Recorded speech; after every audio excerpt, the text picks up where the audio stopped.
And you're all set.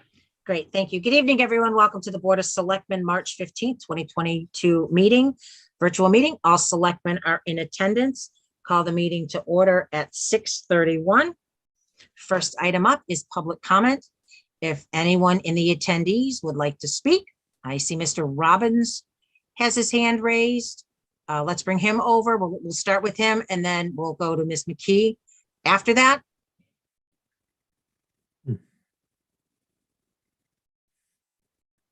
And Mr. Maria, so if we could bring Mr. Robbins over first. Did we lose him?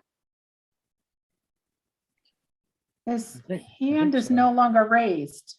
Okay, maybe that was a mistake. Chris, if you want to speak, just please raise your hand. And His hand is raised. Okay, I saw him first, so let's bring him over first. Thank you. Ah, there he is.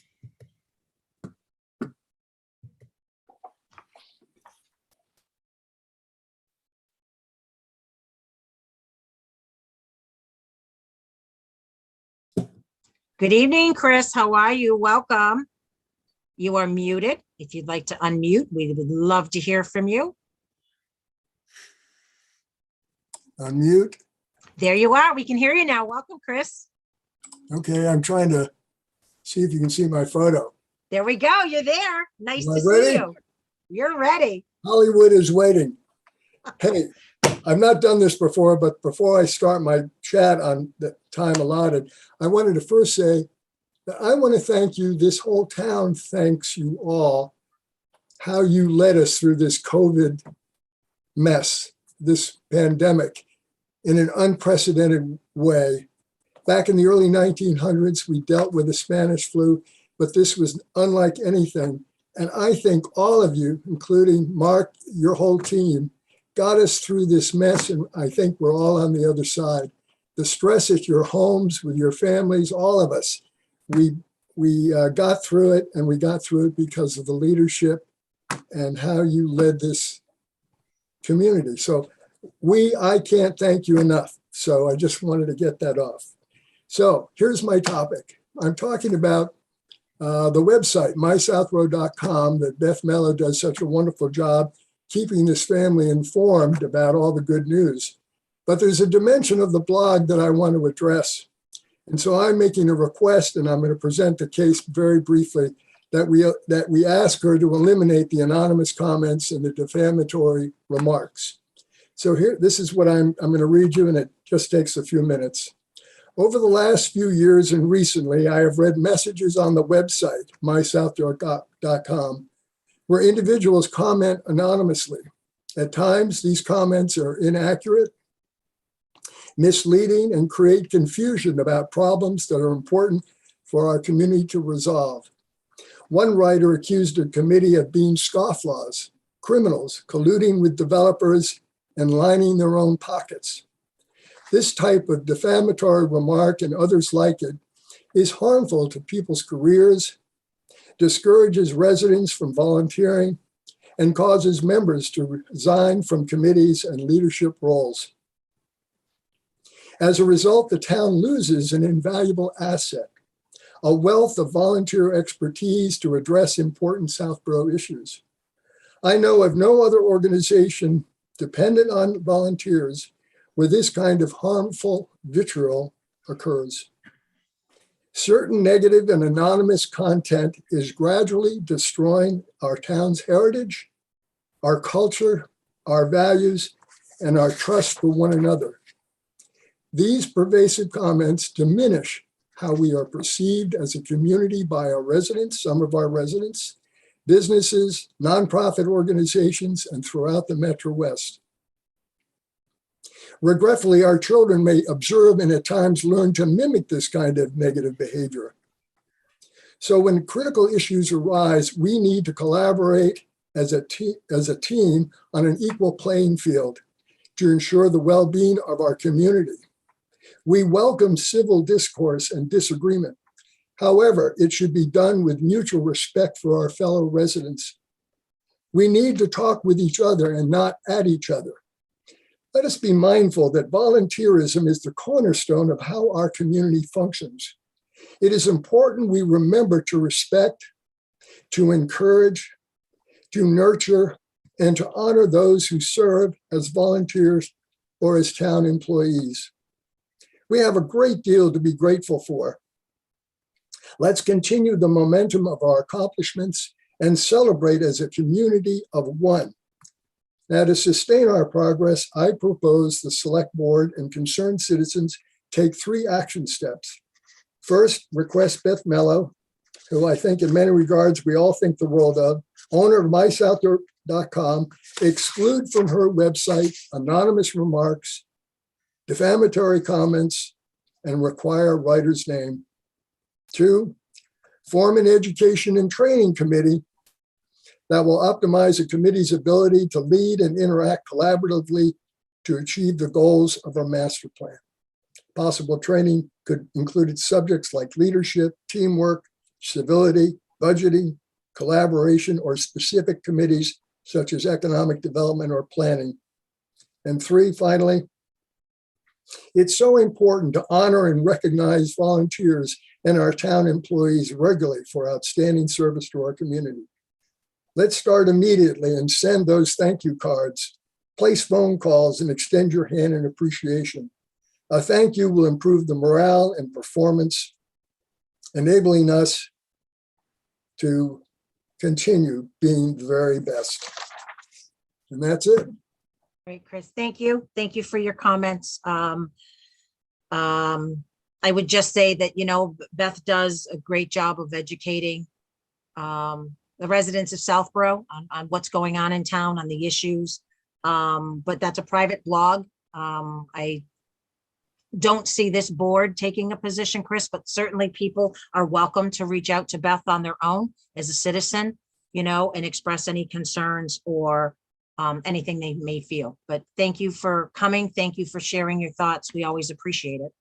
Well, thank you for giving me the time. And I know with all the due diligence that you perform your role in, we'll get through this and get on the other side. And thank you so much.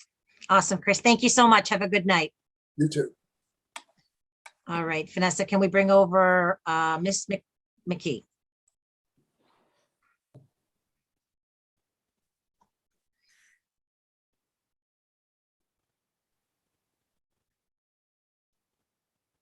Good evening, Catherine. You are muted. Welcome. There you are. Good evening. Good Thank evening. you. Welcome. Thank you. I just wanted to say a quick comment on, well, thank you, Chris, for your comments. It was a wonderful capturing the importance of our volunteers in town and how important it is to covet them. And I couldn't have asked for a better intro into what I'm about to comment on, which is I'd like to attend the meeting tonight, but I do have a conflict that will take me away for about 15 minutes. So in case the topic is brought up. By the way, my name is Catherine McKee. I am the Trails Committee Chair, but I am talking on behalf of a resident of Southborough.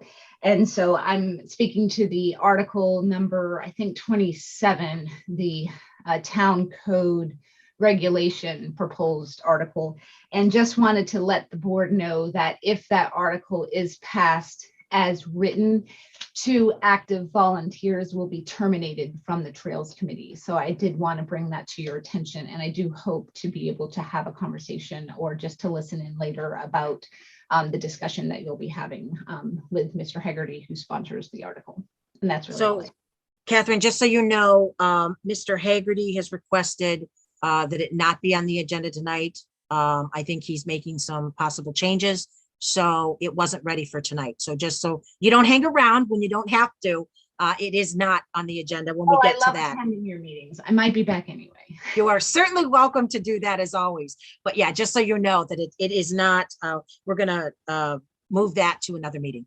Okay. Thank you so much. Awesome. Thank you. And thank you for speaking out. Appreciate it. Have a great night. Thanks. You too. Can we bring over Ms. DeMaria, please?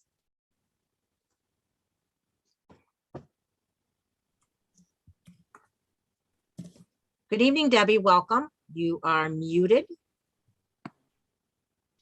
Hi there, it's Debbie Demuria, 58 Flag Road. I just wanted to bring to your attention a letter that I wrote about the Public Works Planning Board. I did quite a lot of research to try to understand the role of the Public Works Planning Board. And I wanted to just briefly inform you what I found. That, and Mr. Stivers knows this because I know that he's a member of the Public Works Planning Board, but, and I'll tell you why I'm interested to inform you. So unlike other maybe committees and boards in town that are appointed by the selectmen, the Public Works Planning Board came about in 1991 when several town departments dissolved and they formed into the DPW. So that was the highway department, the cemetery department, and the tree department. And when they dissolved in 1991, it wasn't done at a vote at annual town meeting. It was done at the ballot. So it was the 1991 election. And at the same time that those highway, cemetery, and tree departments dissolved, was the formation of the Public Works Planning Board. And it had a very specific charge, and it was to be the oversight committee for the DPW. And the group at the time identified what their priorities were. They were solid waste, water, cemetery, trees, equipment, and support. And those are the same items that the DPW covers. So later in 1991, the last week of December, at the 1991 Mass Legislature, this initiative was passed. And so this is now passed into law. And so the reason I wanted to write to you is because I know that the Public Works Planning Board hasn't met, and this is causing, I think, a lot of stress in certain areas that, you know, where this board was really supposed to serve as a advisory board to the selectmen, and it's just simply not functioning. So, you know, I've given some recommendations, but a couple of things I wanted to point out is one of their functions, and I think it's right in the right on the website. It says that the Public Works Planning Board will provide planning, managing, and financing of said town. And so this is really the board that should be the advisory body to the selectmen for the DPW. And so I know that tonight you're going to be talking about capital planning and maybe some other boards that might be involved in looking specifically at the DPW budget. And I just want to say, I think that's all very good. But officially and legally, the body that informs the select board is the Public Works Planning Board. The other thing I wanted to let you know is I have found some other examples of towns that have enacted legislation on public works planning boards. One of them was Lee, Massachusetts, and there's a couple others, but Wayland, Massachusetts as well. So Wayland's a little bit closer. Wayland takes a very interesting approach, which I would like to present to you in terms of dealing with the tree warden and consolidated tree hearings. In the packet that I sent you, essentially I've given you a copy of like typical agenda for their meetings. And also they do hold consolidated tree hearings. I wanted to remind you that in 2016, Chairman Brian Shea and others on the Board of Selectmen at the time, dissolved the Recycling and Green Technology Committee. I was on that committee from 2005 to 2010. But in 2016, that committee was dissolved and it was rolled into the Public Works Planning Board. And the reason given was that they thought that they could handle, you know, the types of recycling sustainable topics that were being covered by that group. So by the Public Works Planning Board not meeting, we essentially have a very big deficit. And not to mention it was expanded in 2016, not legally, but by the Board of Selectmen at that vote, August 2016. It was expanded to take care of some other matters before the town having to do with the recycling center, the transfer station, and municipal items having to do with sustainability and a lot of the different actions that were being taken by that committee. So again, Deb, there's can a I huge just jump deficit. in? Sorry, can I just jump in quick? So this is actually a larger discussion, I think, than just a public comment. And I don't want to be rude or cut you off, but if you could kind of just, again, wrap it up. We did get the letter. I'll be honest, I haven't had the opportunity to go through it. I look forward to doing that. But again, I think it's a bigger discussion than getting into tonight. Okay, I appreciate that. If I can just kind of tie it to what you're discussing tonight. I did see the letter from Jason Malinowski about capital planning. I think it's fantastic what he wants to do, but I believe the correct board to advise the select board on matters relating to the budget at the DPW is the Public Works Planning Board. That's not to say others can't take a look at it. I just wanted to be honest about that. But I don't believe that's the final say. And the other is I wanted to tie it into the letter from Miss Galligan having to do with two things. She wants a waiver about a bunch of trees, which I don't believe that the select board can do. I believe that has to have a consolidated tree hearing.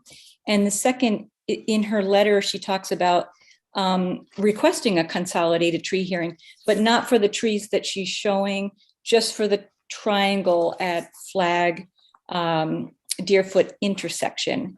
And I just want to remind you that intersection is being widened because of the truck traffic on Flag Road.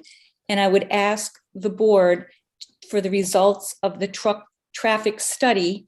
Remember, there were people who were asking for truck study on Flag, but it was open to look at the town as a global truck study. So we don't need that triangle widened until we have the results of the truck global truck study. Okay. Thank you, ma'am. Appreciate it. Thanks. All right, Mr. Litt, we could bring him over.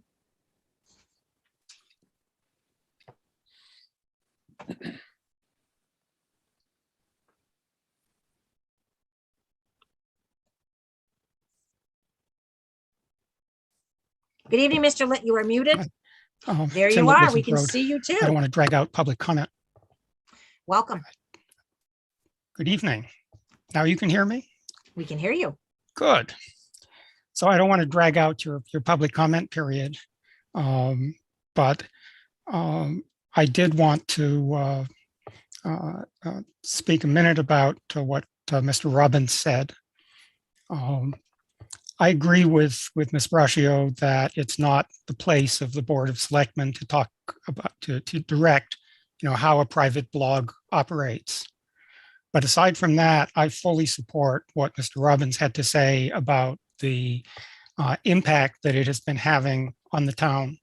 As many of you know, I pay attention to a lot of the boards and committees that try and operate in this town. I think the volunteers are underappreciated. And I think that the treatment that they get on that blog is unconscionable. I mean, I stopped reading it some time ago. I believe I posted to it once on this subject, indicating that, anonymous people who say things that are just outlandish ought to be moderated. I wish they'd stand up behind their words. But I just couldn't let the opportunity go by without indicating that there's more than one person in this town who appreciates the volunteers and does not appreciate what the blog has been doing. Thanks. Thank you, Mr. Litt. As always, it's a pleasure to see you.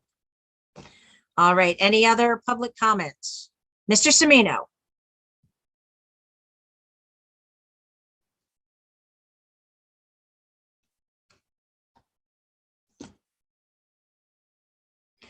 Good evening, Mr. Semino. You are muted. Welcome.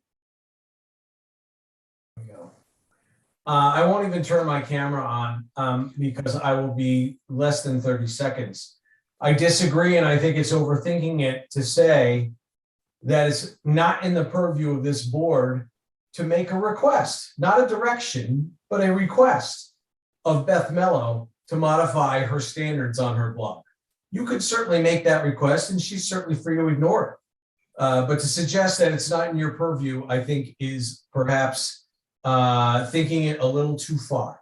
So it's a rhetorical point. You don't have to address it or respond to it, but I did want to make it. And maybe some of the others on your board might have that same view. Anyway, carry on, and thank you for the time. Thank you. Seeing as I thought I addressed it, if there's anyone that would like to quickly offer another opinion, you're certainly welcome to at this time. Okay, I see none. So again, we'll move on then. Next, under scheduled appointments, NERI Building Committee interviews, Ms. Kemka, if we could bring her over.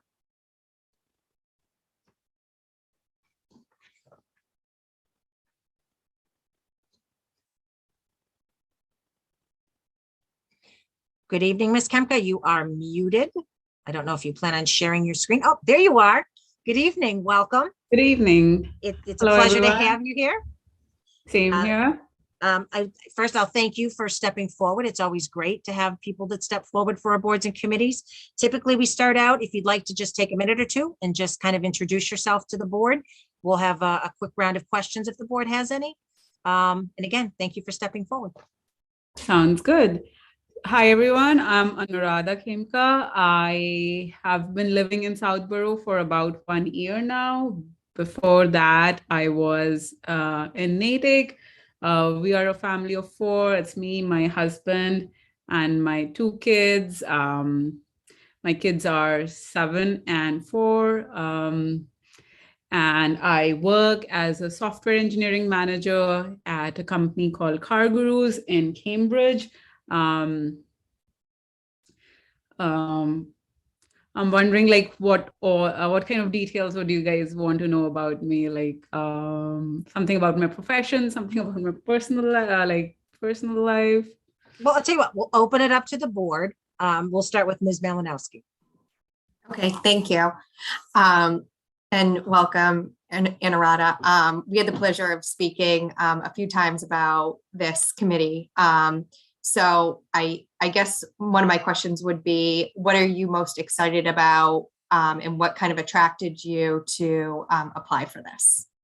Sure thing. So I have a vested interest in this project because I have a 4-year-old daughter, and I could see her benefiting from this project. Like, getting an upgraded school would be great for the kids.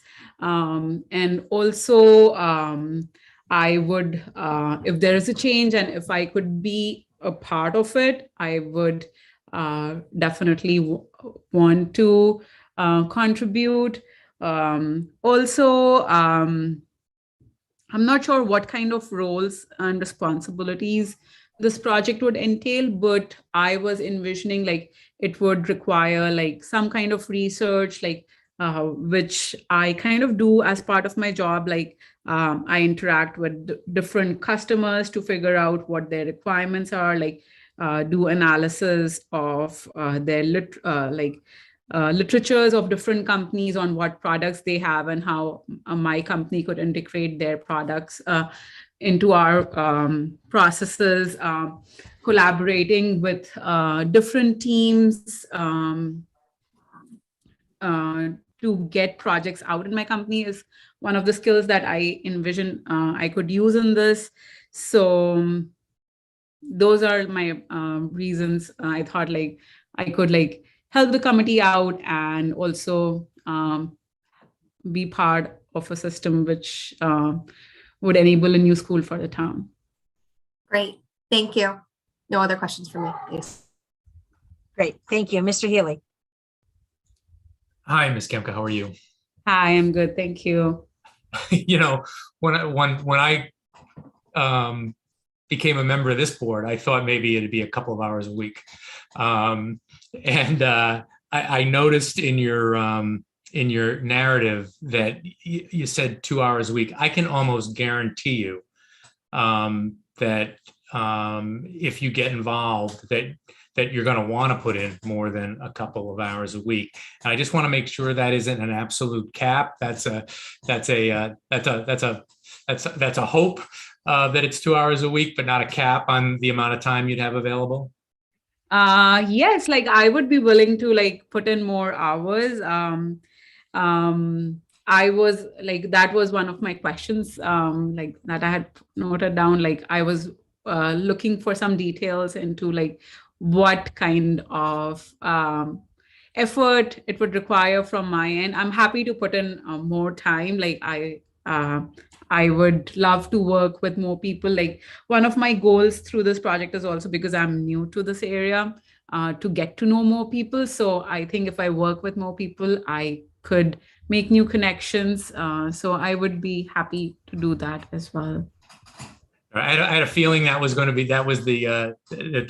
your reaction to the 2 hours you had stated, and I think that's the right one. In terms of how much time it will be, with 30 some years of watching discussion and debate about schools in Southborough, it will be a time-consuming process. I guarantee that. But one that is particularly parents of young children, I think, are very important participants. So I join Chelsea and Lisa in thanking you for stepping forward. Take care. Thank you so much. Thank you, Mr. Stivers. Thank you, and thanks, Ms. Kemke, for volunteering. It is an interesting project, and I guess I do think it's very important to have representation from a parent of children going through the system. I think that's an important perspective. Beyond that, I'm curious, do you have a background in financial analysis or architecture or building projects and that kind of stuff at this point, or mainly basically software development background? Yeah, that is kind of correct. Like I don't have a professional development, professional experience in those areas. It's mostly in software that I have worked at. And I think we will have that expertise on the committee from other participants, certainly. But I would second Mr. Healy's comment that as you get into this, I think the timing is likely to be variable. There will be some periods where there's not a whole lot of effort. But in fact, at various points along the way, when you're working toward a presentation to us or to the school committees or to town meeting, it can be very intensive. We have committees that meet weekly to get those kind of things ready. So just so your expectations are set properly. But on the other side, I think it can be a very exciting opportunity. This is a huge project for the town. And being in the middle of that, I think, at least I would find very, very exciting process and a valuable one. So again, I welcome your volunteering here, and that's all my questions. Thank you. Thank you so much. Thank you, Mr. Dennington.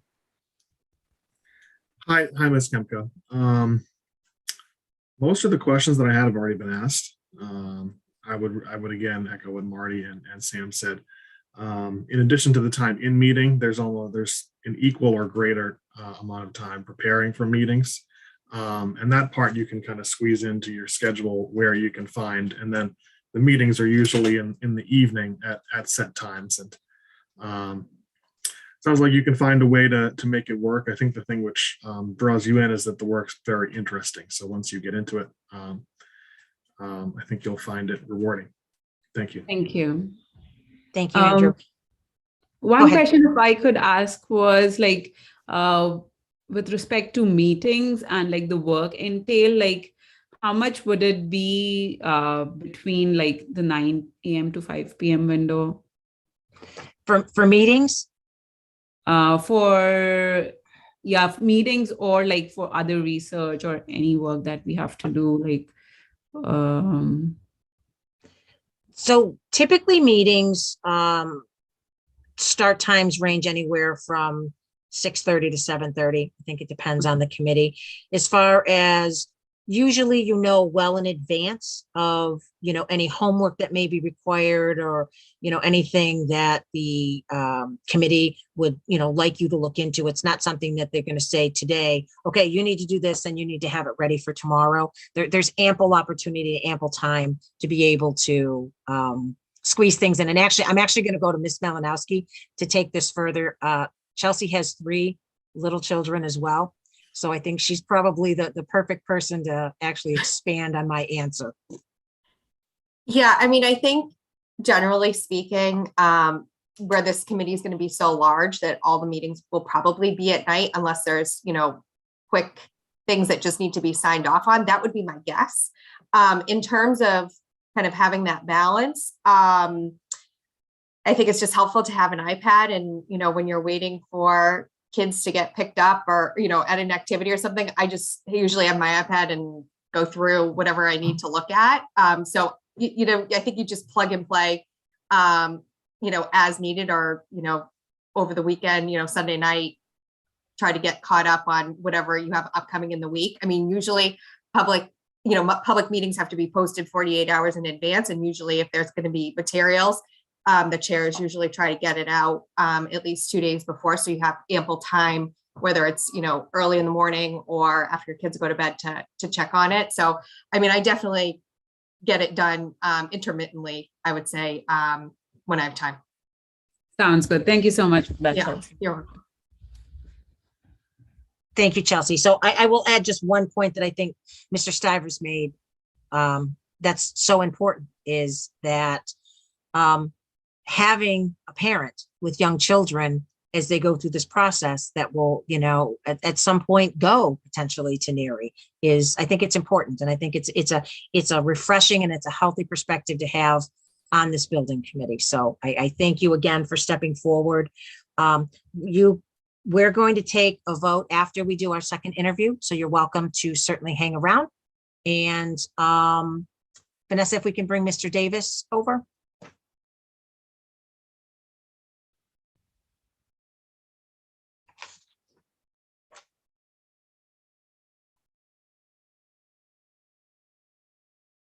Good evening, Mr. Davis. You are muted. If you could unmute, I don't know if you're planning to have video also, or just, there you are. Good evening, welcome. And I unmuted. Wonderful. So I'm not going to go through the whole same thing again. I'm sure you heard. If you'd like to, first, I'll thank you for stepping forward. And then I'll just kind of let you introduce yourself and tell us what interests you the most in this. Sure. Mark Davis. I've lived up on Schuyler Drive. Good grief, when the road was still a dirt road up here. Both of my children went through the school system. My daughter is a teacher at Algonquin, and my grandson is a first grader down at Finn. I have extensive construction experience. I don't even recall how far back my resume went, but Perini, RH White Construction out in Worcester. And in the later years, I have become a permanent consultant for National Grid with land use issues around railroads. So anytime they look to get involved with a project near, under, over a railroad, gas and electric, I'm the guy they call to arrange those permits. I've been a home-based employee since 2008.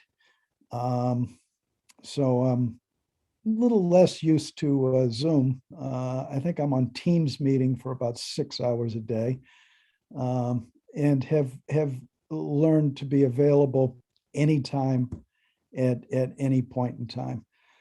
I was on the planning board years ago. I've been on the MBTA study committee a couple times. I was on the selectmen reorganization when we organized to get 5 selectmen versus 3.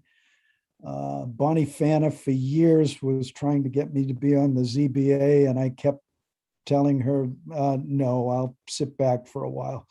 So I probably haven't been as involved in the town in the last several years, but as some of you know, I've been involved in the schools for a long time, and this is kind of right up my alley.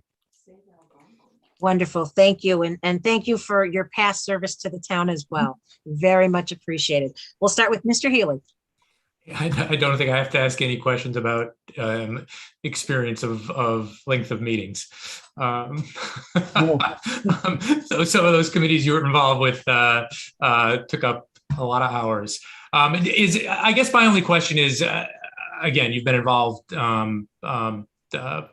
forever. Is it? I suspect the answer is no, but I just want to make sure. Your involvement with National Grid is not an issue in terms of any sort of intersection. I can't imagine it, rising to the level of a conflict, but even any sort of intersection with what will be going on with the building committee. I'm assuming the answer to that is no. No.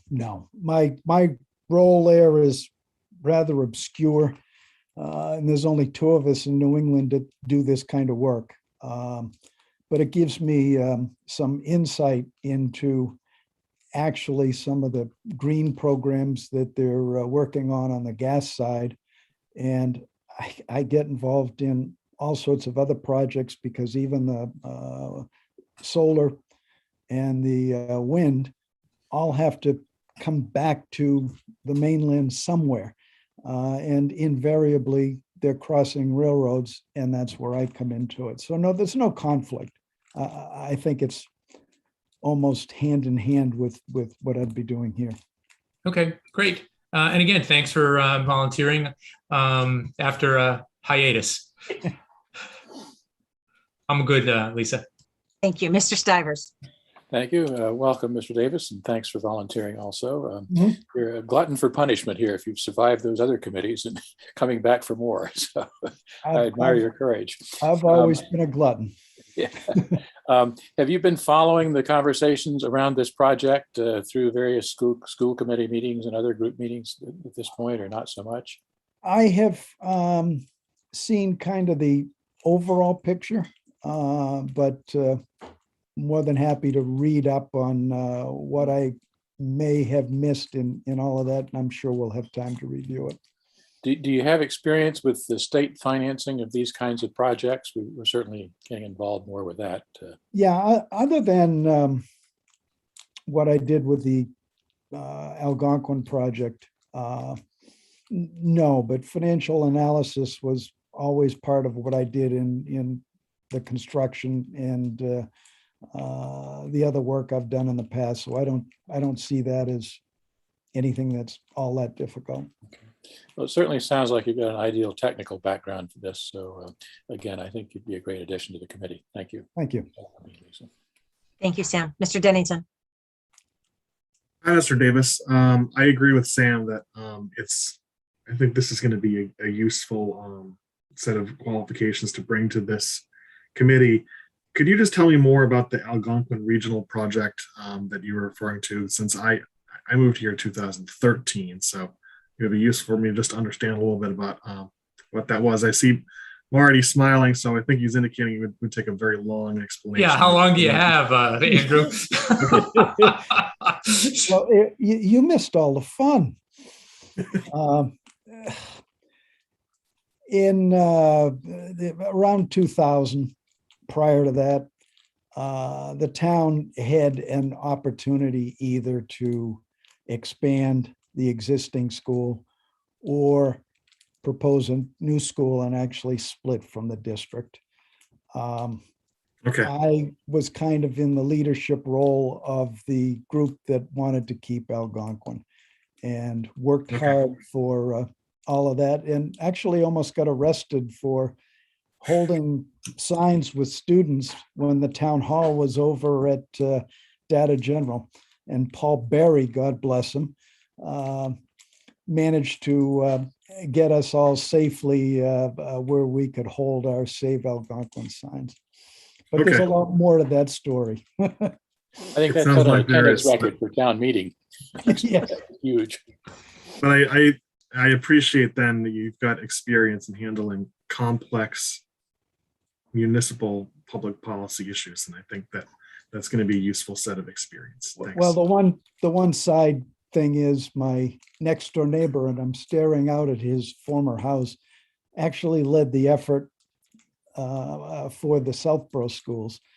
The two of us didn't speak for a couple of years, but managed to bury the hatchet a few years ago, and he's moved to Ashland. But we managed to sit and have some pretty decent conversations after all the dust settled. I'm hoping this is not going to be as controversial as that sounded. I hope not. All Thank set, you. Andrew? Yeah. Okay, Ms. Malinowski. Thank you. Hi, Mr. Davis. Thank you Yes. for putting in for this committee. I don't have any further questions. I think your background fits in well with what we're looking for building this committee. So I look forward to your appointment. Thank you. Great, thank you. So I think we have two great candidates before us. There are, I know, Sam, you had asked about the technical piece, but we have two great candidates before us. If anyone has no further questions or discussion, I would certainly entertain a motion to appoint Ann Dorada, I hope I didn't pronounce that wrong, Kemka and Mr. Davis to the Neary Building Committee. So move. Term expiring when? Let's see, 6/30/23. Thank you, Sam. So move. Second. Okay, roll call. Mr. Dennington. Need a Aye. second. Marty seconded, Sam. Oh, sorry. Ms. Malinowski. Aye. Mr. Stivers. Aye. Mr. Healy. Aye. And Ms. Brascio, aye. Thank you both for stepping forward. You'll get a letter from the town, and we look forward to your continued success as we move forward with the NARI committee. Thank you so much. Thank you. Thank you. Have a wonderful night. Hi, all. All right, next up, discussion of tree warden appointment is Karen. I see, I'm hoping that's her.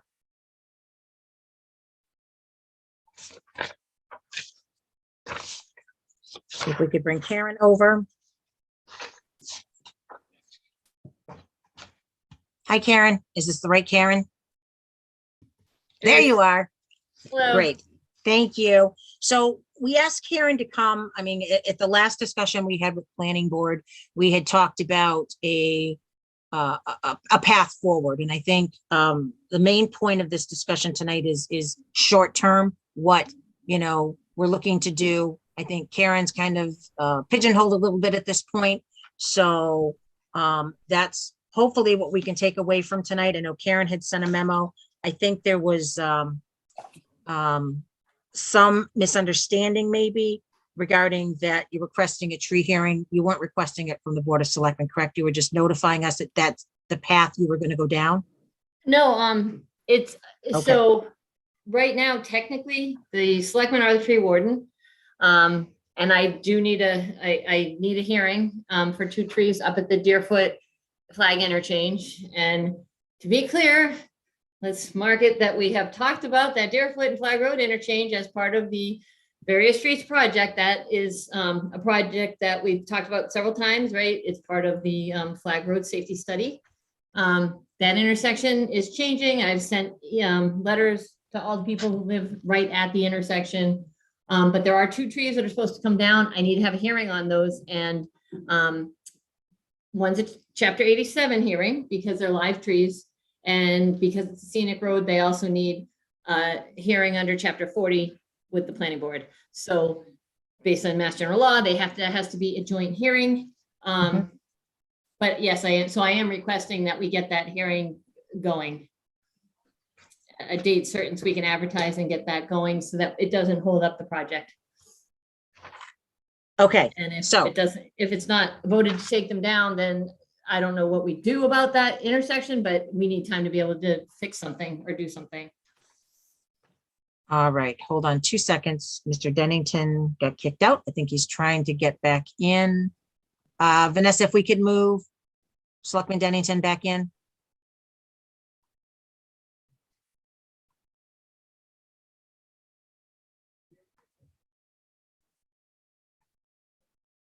And Andrew, you're back, you're muted, and your video is off. Thank you. We're not sure what happened there. After we moved to this, I just kind of vaporized. But I'm back here. Thanks.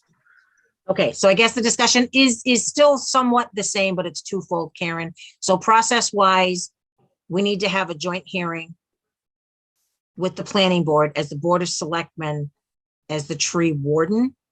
Correct. Okay. Unless So- you appoint someone else at some point, but we do need one. Okay.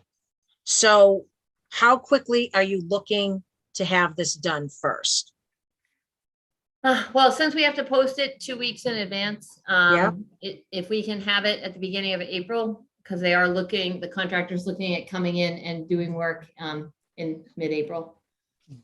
Okay, and if I understand correctly, it's the tree warden's responsibility to post the hearing notice, correct? If it's an 87 tree hearing, yes. If so, or if it's a joint, yes. So it's still our um, responsibility, even if it's, I'm just trying to understand the process here. So if it's just a scenic road, my understanding is if it's a dead tree on a scenic road and the tree warden says it's a hazardous tree, they don't need an 87 hearing. And then the planning board would have to post and they'd have to advertise and have it done. That's my understanding from our meeting with Jay Tallerman back in, I don't know if it was January, December. I can't remember when we had that. Okay, so these aren't hazard trees, Correct.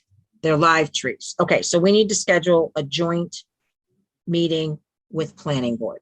We can certainly, Mr. Purple, if we could reach out tomorrow and see when Sam?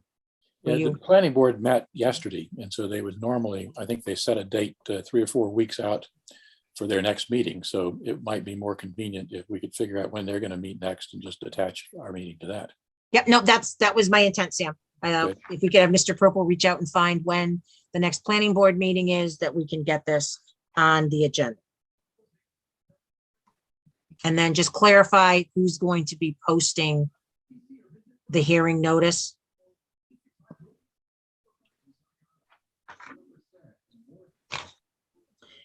So, okay. Well, I'm glad we clarified that, Karen. I thought completely different, so thank you. Does anyone have any comment or question on that piece for Karen? Marty, go ahead. Yeah, I'm sitting here looking through Mass General Law 87, and my recollection is similar to yours. I'm assuming that it's operation of law that if a tree warden has not been appointed, that it reverts to the Board of Selectmen. I'm just trying to find the provision that actually states that. Sam, you're nodding. Do you know the provision? I think it was in 87, whatever not the scenic road one. There's a lot of Chapter 80. There's a lot of subparts to 87. That's the. Which is it, Karen? Do you remember? I was gonna say it might be in the special act for the DPW, where the tree warden duties. Okay, and the, I will. That's my only. Yeah. That is the understanding, that it reverts to the Board of Selectmen if, in this instance, the tree warden has resigned, and so there's no appointed tree warden. And I'll track it down. I'll track down on my own. We don't need to do it now in real time, but I'll track down the provision and just satisfy myself. Yeah, and Marty, if there's anything different than that, we're meeting on the 24th anyway.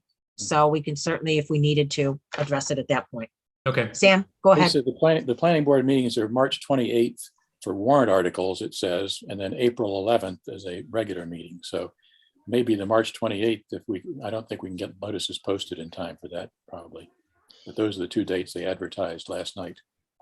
has to be in the newspaper 2 weeks also, so even if we Right. put it in the newspaper, so, Missed it. but you're meeting on the. On the 5th. Right, which would be fine. Yeah, okay. So maybe we'll invite planning board to Okay, our meeting on the 5th, Sam, if we can get that done sooner. good. Okay, no problem. So Mark, we'll coordinate that tomorrow. Okay, so, which leads us kind of to the second point that I was hoping that we could kind of talk about in the interim. I don't know that until we figure out a long-term solution, this board wants to be tree wardens. Yeah, I'm with you, Marty. So I think you know, Karen had talked about in her email, you know, potentially there's the opportunity short term to bring in an arborist that could assist with some of these things. Karen, what are your thoughts on that? Well, we did try to get some prices for you for arborists, and we ended up talking to a couple tree removal companies, but from past experience, no one seems to trust the arborist from the tree removal company, so I think that's not going to be useful. We looked on the American Society of Consulting Arborists, the ASCA consultants.org. We called a few of those. They charge out about $150 a person an hour. So you get like 27 hours, I think, at the $4,000 stipend, which some has already been used. So with what's left, the thing is with these trees, so I have 26 trees on scenic roads, because they're all on scenic roads at this point. 26 trees that are dead, that residents want down, that need to have a planning board hearing, would not need a Chapter 87 hearing, as long as we had someone who said, yes, we bless that as a hazard tree, because they're the tree warden. Planning can go, they're going to look at it and say this trees are dead. But we haven't taken anything down, obviously, because we're at this standstill. If we, those two trees that we know they're alive, there's really no issue with needing an arborist report to say they're alive. It's just an issue of, is the crossing from Flag Road to the Trotter School walkway important enough with having the handicapped access to that crossing, having a crossing there that's signalized and everything, more important than the two trees. And that decision has to be made at a level, obviously, above the tree warden. That's a decision that is technically, that's where I think the tree warden being the selectman makes sense, because that's a decision of quality of life in the town, not it's not really about the trees at that point. Okay. Questions for Karen regarding that? Chelsea. Thanks, Karen. So are you saying that we could benefit from having an arborist for hazardous or dead trees, but we don't necessarily need an arborist to be the tree warden for trees that are being looked at to be taken down for some function and not for the health of a tree? Basically, yes. So if everyone agrees the tree is healthy, then you would have to have a tree hearing anyway under 87. And the tree warden's going to determine, and it's going to be based on the reason to take the tree down. And that's what the planning board is going to be looking at too. So the reason, if the reason's the driver, it's not, the arborist isn't necessarily important, because everyone's saying it's a live tree. We know that. Yeah. It's not right. When, but the planning board still has to weigh in, because under the scenic road bylaw, it can't be trimmed, it can't be nothing. You can't touch a tree without a hearing, period. Dead, half dead, unless it's across the road, then I can move it and put it back to the side. Was that it, Chelsea?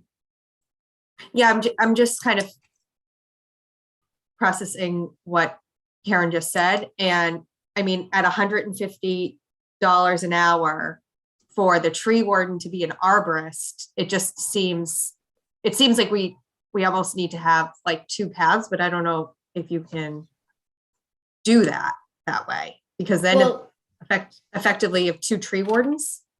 Mm-hmm. So I have talked to a bunch of other towns, see what they do. All right. Most towns are set up like us, where DPW is the tree warden. They would use an arborist when they needed some specific thing. Most towns do not have 144 scenic roads. Most towns also, or a lot of them are, okay, great, the tree warden's taking down these trees, or has deemed them. Only 2 towns actually have a tree warden that is out of the ones who answered me, which is, so out of 8, 2 of them, which would be Natick and Westboro, actually have a certified arborist on staff. I asked about sharing them, can't. It's not the way it's working. But they're on staff because they happen to have a tree division. So, I'm sorry, it's not Natick. Oh, I'm sorry, Shrewsbury also, because they have a tree with their electric light.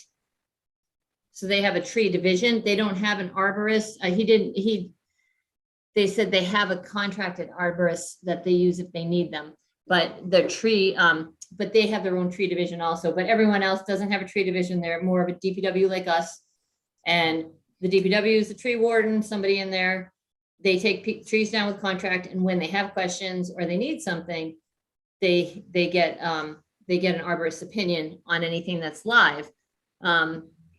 It's just right now, even I mean, we have a second Maya grant, so a third system right now going of an inventory done by an arborist, but it doesn't seem like planning is even interested in they think that he's being too liberal with the health of the trees and saying that they're too many are slated to be removed or come down, or are recommended to come down. So it doesn't seem, and he's not related to any removal company or anything, but it doesn't seem like the DPW choosing the arborist makes sense at this point either, if planning has control of all the trees, because all of the scenic roads in town, or all the roads are scenic in town, or such a majority of them. So I'm not 100% sure. I mean, we had these Maya grants. I'm hoping that people find them useful, but it doesn't sound like planning wants to use them as in an effort to determine the tree health and whether or not to remove a tree that somebody would like a hearing on. From what I understand, they haven't had any tree hearings that I've seen. Again, under 40C, they have to have them. Most of the trees are dead that people are calling about. If they're not dead, they're still calling us, right? But we're telling people we're gonna, if they call, we're like, well, you really have to go to planning now. We haven't had a lot of people calling recently. The same people that have been, the 26 trees that we have that are in a list, those right now, those people haven't called us, or a lot of them haven't recently. So when they do, we have to send them to planning at this point because they're on scenic roads, but we do know the trees are dead. So Karen, and what is the time frame on having a hearing and getting these 26 trees removed? I mean, do you have it in the budget now? Are you looking to do something next fiscal year? I mean, what is your time frame on getting the 26? So our $85,000 line item for tree removal is partially expended from some work. We have some work to do to remove stumps that not stumps but butts from the stump dump, and then there'll be I can't remember. I'm sorry, I didn't take that number with me. I don't have the exact number, but there is money left to do a contract. However, if we want to put it aside for an arborist to look at, then I don't want to spend any more than I don't know what, because the time isn't, I don't have control of the arborist time. If they're going to planning board meeting, I can't control how many hours they have to spend waiting or how many questions they're going to, so I can't, I don't want to touch the line item beyond what I have to right now. Tree falls and it's on a house, I have to get a contractor and I have to pull it up. I got to get a crane out. It's happened rarely, but it has happened. So we've been lucky. We've had these windstorms, but most of the trees are dead enough that they're actually not falling because they don't have any leaves. So, so I think what at this point we're looking at is kind of tucking that money, figuring out what the process is going to be, and then next year or right before the year ends, letting out a contract, seeing if we can get anything in before the end of the year. But as soon as you have a plan, we can let a contract. It's not a problem for us. It makes more sense, I think, for a department to run a contract than a contractor or than a board. I also, we have to help a lot. We do a lot with the tree contractors between doing road safety, directing traffic, helping move things around. We use our loader rather than have to pay for them to come in with certain pieces of equipment. So we do have, it makes more sense for us to work with them and be able to help them out with the contract to minimize the cost so we can get more work done. One thing that, so if there is a process that gets put in place, and I don't, we do have people in town that are arborists. We do have one person who might be willing to do the tree warden work if the planning board would agree that they were a qualified person and they would use them. That person, though, is not someone who's necessarily going to write a report for us or anything, but they could at least call people, talk to them, and then we could go out with them, mark the trees, and get the hearing started at least. Okay, Chelsea, were you done? Okay, Sam? Yeah, a couple of comments, I guess. One is just to confirm, when Southborough passed the 10,000 population number, which happened recently, that actually increased the requirements for tree warden. And, right. We met that. We yep. do meet that, or one of Understand. our people, or two of our people, I think, actually do. But yep.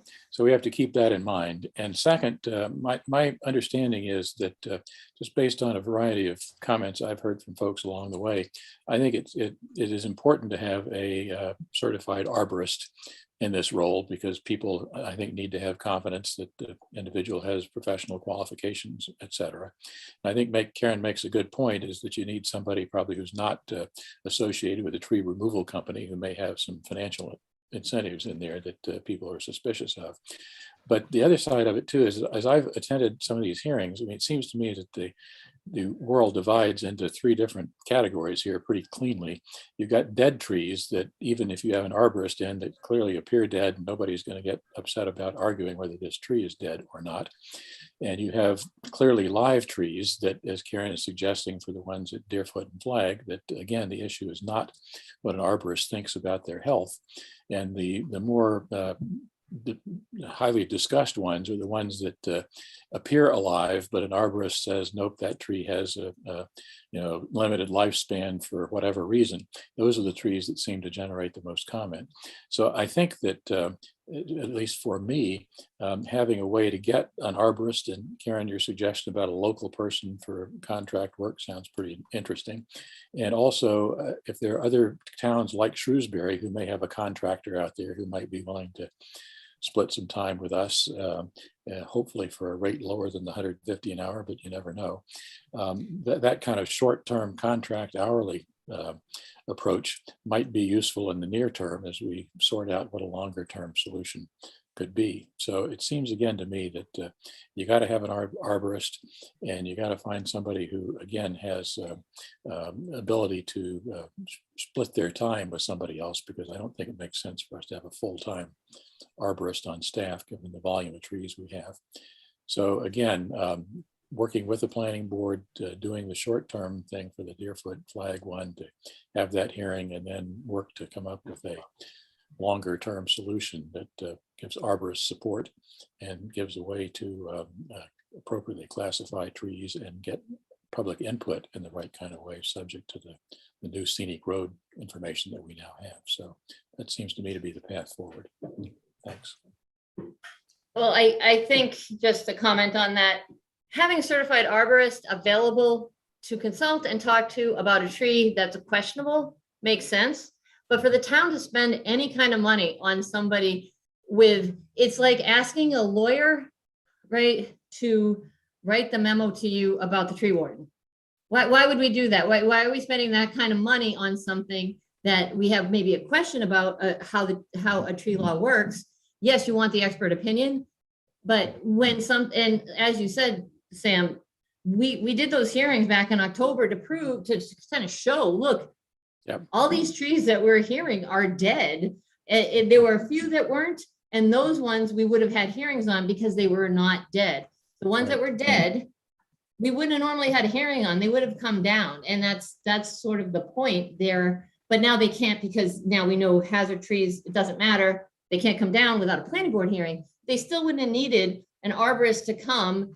We had that arborist walk through with us, and that's the local guy I'm talking about, Right. because people weren't trusting the process, but seeing the process, it seems to me that you understand these trees are dead. We can post a picture of all the trees that need to come down. And actually, if planning's having a hearing and they think they're dead, why should they call an arborist? Anything they have specific questions about, have a separate hearing for, because then they're questionable. Yep. But get the stuff that's dead down. And that's where I was headed, Karen, I think, because again, my recollection is the planning board was very comfortable with that arborist recommendation. I don't think there was a single tree on that list, or those lists from October 2 years ago or whatever, that the planning board was particularly concerned about after they heard what the arborist had to say. So it seems to me, again, there's a process in here where you've got an arborist who comes through and, maybe he doesn't do a full 50-page report on every tree, but makes a recommendation for the tree. And if it's potentially questionable, then you do more detail on a particular tree. But just having a qualified arborist say that, yep, that tree's dead is an easy thing to opine on. And again, my guess is, I can't speak for planning board or anybody else, but my guess is that that wouldn't be controversial. So that's what I would hope for, is a process that allows for professional input in a metered way, where you need intense review analysis, you've got it. Where you need the drive by and say that's a dead tree, you can do it that way as well. So you meter the analysis to the need or the uncertainty around a particular tree. So I'm hoping there's a solution like that in there. Well, I agree, and I'm sorry for being argumentative about this, but if you look on our website and there are tree reports that people are disagreeing with and want to contradict, and they were done by an arborist, not related, not even from, not related at all to any contractor we've ever had. We found this person and we asked him to look at trees, and people are questioning because it came from the DPW, right? They're questioning, well, he wants these trees down. If you drive, even in the winter when there's not a leaf on the trees, any of the trees, you can drive down Flag Road and you can see which trees are dead. Yep. I mean, you can tell, right? Then there's some other ones that won't leaf out that you thought maybe were okay. But everyone has to remember that those 2 years of, and this started the whole problem, but the 2 years of gypsy moss with that one drought year after, or kind of like the second year of the gypsy moss, a lot of those big old trees couldn't, they didn't make it through that. And that's where that's where the problems are and why there's so many, because we had gotten to the point that there were much, we had been able to take care of a lot of the hazard trees because the town has been very generous in helping us, give us some money to actually get trees down. We haven't done much of anything this year with it. And so, like I said, we know there's a new process because we now know they have to be heard if they're a scenic road. But I don't think having the tree warden be an arborist makes any sense. It just doesn't, it doesn't make sense. It's not what we need. What we need is somebody that meets the Mass General Law, has the pesticide license they need, and has a history in arboriculture. Doesn't mean they have to have gone to school for arboriculture. They have to have worked in arboriculture. We have that. We have people in town who run tree companies who could probably do that because as long as they have the pesticide license, I mean, you could, but you're not going to pay them $150 an hour for the expertise, specifically asking for an arborist. Well, again, I think there's the issue of public confidence, which may cost money here. So that's a decision that is a budget-driven decision that I guess ultimately we'll have to make. All right, Sam. Thank you. Mr. Healy.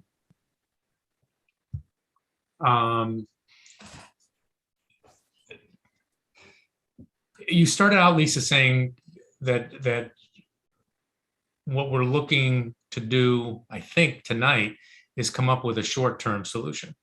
Yep. I will tell you, having listened to this discussion, my head is spinning a little bit.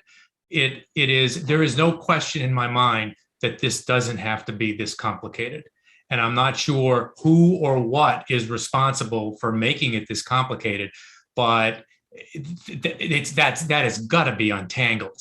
And I guess the first place you start is what other towns are doing. I just can't imagine that other towns are going through these gymnastics. If they are, then maybe we have to. But again, it just seems, I'm not looking to put blame on anybody, but this is too complicated for the issue of, is a tree dead? I mean, if it just strikes me that if the town is going to pay money for a professional, and whatever, through a process that has yet to play out, there's comfort that this person is a professional. The idea that I mean, what, this board is going to sit and decide that the arborist is wrong, or the person with, I mean, that's just crazy. I mean, if we're going to spend the money for somebody with professional qualifications, presumably we're going to trust those professional qualifications. I mean, I remember when we had a bunch of trees taken down in our yard, and I don't know if he was an arborist or not, but he was a tree guy, and came out and he pointed out all the trees that were dead, and I went, really? And he explained why. And a layperson can't look at a tree and determine whether or not it's dead. I mean, we don't have that. It's a professional training sort of thing. So again, that's a longer term discussion. But I mean, if the town is going to spend money for somebody with professional qualifications to pass judgment on the health of trees, but then we're not going to trust that judgment somehow, that strikes me as crazy. And that might be one of the reasons why this is unnecessarily complicated. I mean, you said, Sam, that most of the comments are when someone says that when, again, someone with professional training looks at a tree and says it's dead and people don't believe it. Well, we can't, if we're going to pay somebody to make those professional judgments, it just strikes me we have to trust them. Otherwise, pay somebody else.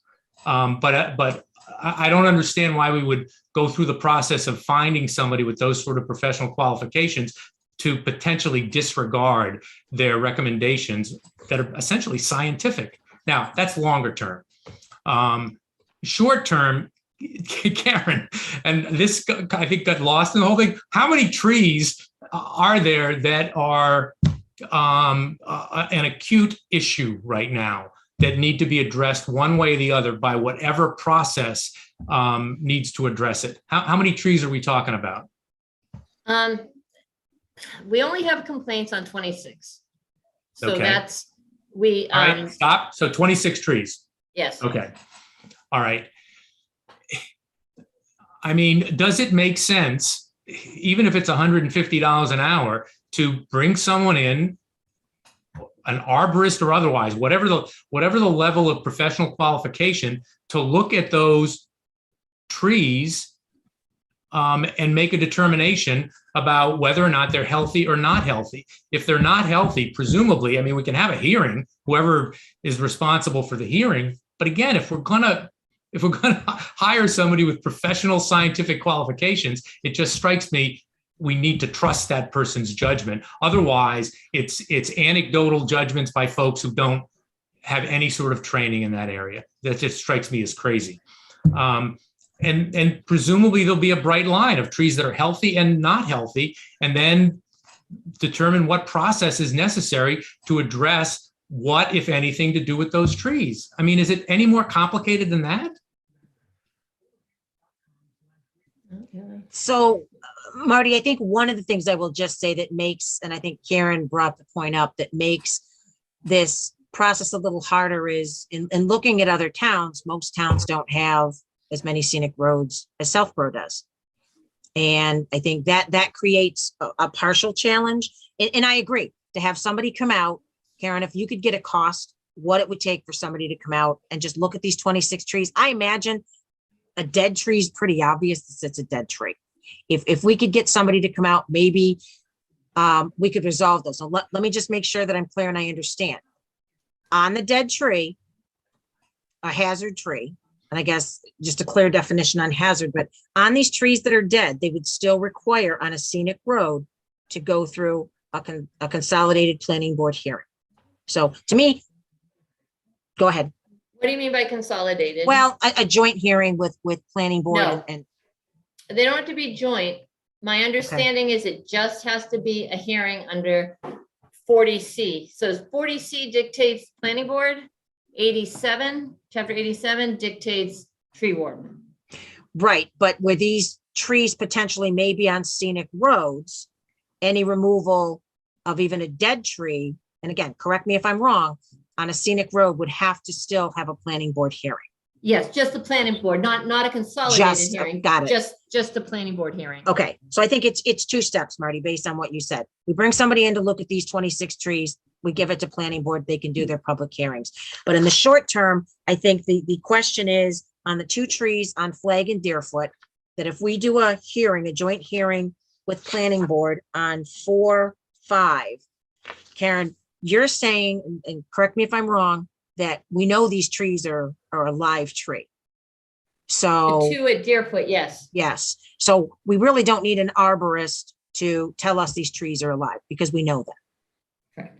So the point of the joint hearing would then to be to talk about the safety of the road, why these trees are going to come down, and do that through the joint hearing process, correct? Yes. Okay, just so I'm understanding. So, so I guess we're, as far as I'm concerned, I guess we're kind of somewhat set for the joint hearing with planning board. We don't need an arborist for that. If we could get a cost for an arborist, as Marty said, for these 26 trees, I can't imagine there's going to be a whole lot. There's not going to do what they would normally do on a live tree. I would imagine that they would be able to say it's a hazard tree.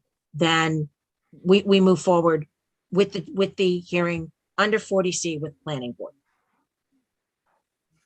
Yes, and as far if the planning board wants that, I'm assuming they're going to want to use our budget for it, right? If I get, because I think I can get the local guy for probably not too much money to come because he is retired, but he still has his certifications. So I might be able to get him, but he's not going to write a report up. We'll just have him, we'll walk with him. Or planning, perhaps Karina should walk with him and she should write it down so that there's the trust that it's not, the DPW is not saying take this tree down, because that clearly is an issue. So planning saying, okay, he said that it needs to come down, have the planning board hearing on that.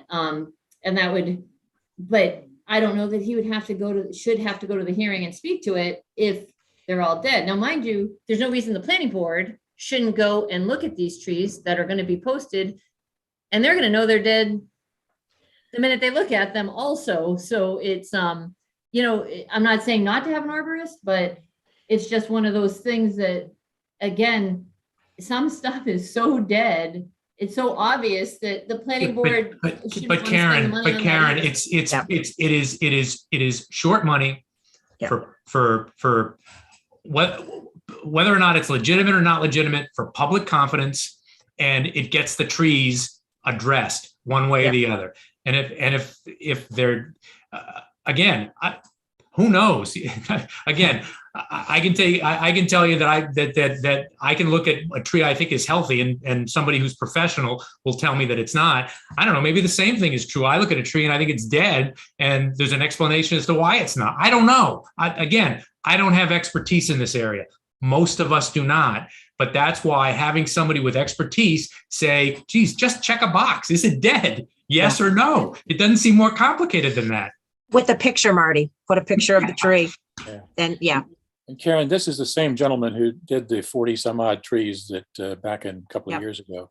Yes. Who I found to be very credible. And the planning board representative, I thought, also found that evaluation to be credible. I don't recall any substantial disagreement from the planning board discussions of those trees. Again, I can't speak for them, but again, it seemed to me that he added a useful amount of professional credibility around that evaluation process and had good explanations for trees that were questionable, and those explanations were accepted by all the folks who walked around during that process. So I think that could be a good approach. Okay, Chelsea, go ahead. And then I just have Andrew, a I'll come to you question. next. Karen, do you have a list of the trees, and do you post them on your site, or how do you keep track of them, and do you share it? So this list of trees that I have, the 26, they're through work orders from people calling. The ones on the site is an inventory that we were trying to do so that we knew what we had on a street that we needed to take care of. And I don't foresee us, I mean, I'm hoping that the planning board would use this inventory and would at least, because you could just go and if we hear all the trees that are dead, then we can get them down as needed, right? Or as we can. Someone complains, we can take it down. Or, okay, we have some money, we can take these down. Because right now, obviously, we can't take anything down, but to hear them ahead of time would be great. But I'm not sure that so the list we have on the website now is part of this inventory. And it's just Karen, an overall street tree health. So can I ask this? So if there's 26 specific trees, I don't think it'll take a lot to do something up and get it on the website. Then planning board can take a look at the trees. The public can take a look at the trees in advance, while we go through this process of having an arborist take a picture and check a box. Is there any way that we could get that done and get that up on these 26 trees? Yes, we can definitely do that. Again, And again, this is shorter term, not big global picture. Right. I think that's a much bigger discussion than tonight, but I think that this is a good path forward. And if we could get those trees, get them posted, then anybody who wants to can go take a look at them. And then that should alleviate some of the concerns before the public hearings as well. And get the right. list published. To of the post trees them, I need to about post a risk. hearing date. So I just would need that, but then I can get them posted. But I again suggest that planning board members take a hard look at them with the planner and she walk with the arborist also, because it's out of the DPW's hands now, but we're on the receiving end of the calls, the complaints, and the criticism. We can certainly make that request, Karen. Okay, Andrew, we kind of skipped over you through this whole thing. I'm sorry, go ahead. Okay, so then I think I'm just going to try to summarize. The short-term plan is there's no need for the arborist for the flag Deerfoot tree. There'll be a hearing on that at April 5th. We're going to get a ballpark quote on the arborist to review the 26 trees about which people complained that are dead.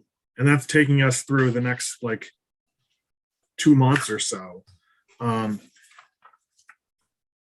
mean, an issue that I see, and I don't know if we need to get into it now because it's kind of borderline between short-term and long-term, is how does this affect DPW's budget for FY23, where we were using a pretty affordable stipend for the tree warden. Select board does not want to be the tree warden. I do not want to have, our meetings are already quite long, and I don't want to be the tree warden. So how do we all account that? I've thought, and I may be just totally wrong on this, that the line item for the tree experts, $85,000, which has been kind of steady, that because there's been kind of this holdup, we haven't been taking down as many trees, that there might be some money in that line item that could be used for hiring on a consultant basis, someone as the tree warden. But again, this is just raising a future issue, which I don't know if this is beyond the scope of what we're talking about tonight. No, I think it's a good point, Andrew, but I just think the goal of tonight was short term. I think in between now and the next few weeks, we can take a look at what some other towns do, as well as Karen can, continue our conversations on trying to get a quote. I mean, it's tough to make a decision when we don't know ultimately what an arborist or someone qualified, what those costs might be on a longer term basis. So Andrew, I think this is definitely a continued discussion. And Karen, if you get any information at all before 4/5, Andrew, we can put it back on the agenda on 4/5 to have a longer term discussion on, where we want to go. But I don't think we don't know what the costs are. And I agree with your point, looking into, as we get closer to the budget, how this may impact Karen's budget next year. I mean, it's great if she's got 85,000 in a line item, but it's great to have that. But if she doesn't have the money to take the trees down, then we have a whole nother issue as well. All right. Yeah. So I hear your point. I'll tentatively at this point, we'll schedule a larger discussion on this, and hopefully, Karen, if it's not by the 5th, then our second meeting in April, Andrew, we can, try to chart a clearer path. And again, I want to spend a little bit more time on 87 and 40C, and I know, Marty, you were going to look up a few things as well. So tentatively, we'll do it for 4 or 5. And Karen, in the meantime, I think there's some level of path, and I'll have further discussions with you also, I know, on this as Yes, well. and I was looking at the chat and I see that Marnie Houlihan was asking about, she hasn't seen this list. No one's seen the list of the trees that we have work order because we don't have a process. So I'm happy, I'll send it right up, and you get it. Karina will have it tomorrow, but it'll be on the website. We'll do the whole thing. Again, I can't post them until I have a date. I don't have a problem using the 85,000 because I agree. At this point, we haven't done anything specific with it. However, again, it's not, if the consultant's not under our control, the consultant should come out of a different person's budget. Agreed. I think go ahead, Marty. Karen, you said a couple of different times, you can't post it until you have a hearing date. Couldn't you at least list the trees and the locations? Oh, I can give I can give a location and everything, and we actually have a number on the trees, so I can have all that. But to put the actual posting on the tree, you actually have to. It's just, it was nomenclature. Okay. Maybe it's already up, but I would scatter it as far and wide as you can. Put it up on your website, send it to the planning board, send it to us, a list of those 26 trees. 6 trees. Boom. No one can complain that they weren't aware of it. Yep. Okay. Karen, thank you for that. That leads us into our second discussion for Karen, capital recommendation for oversight of road projects. Is Mr. Malinowski in the audience? He is. If we can bring him over.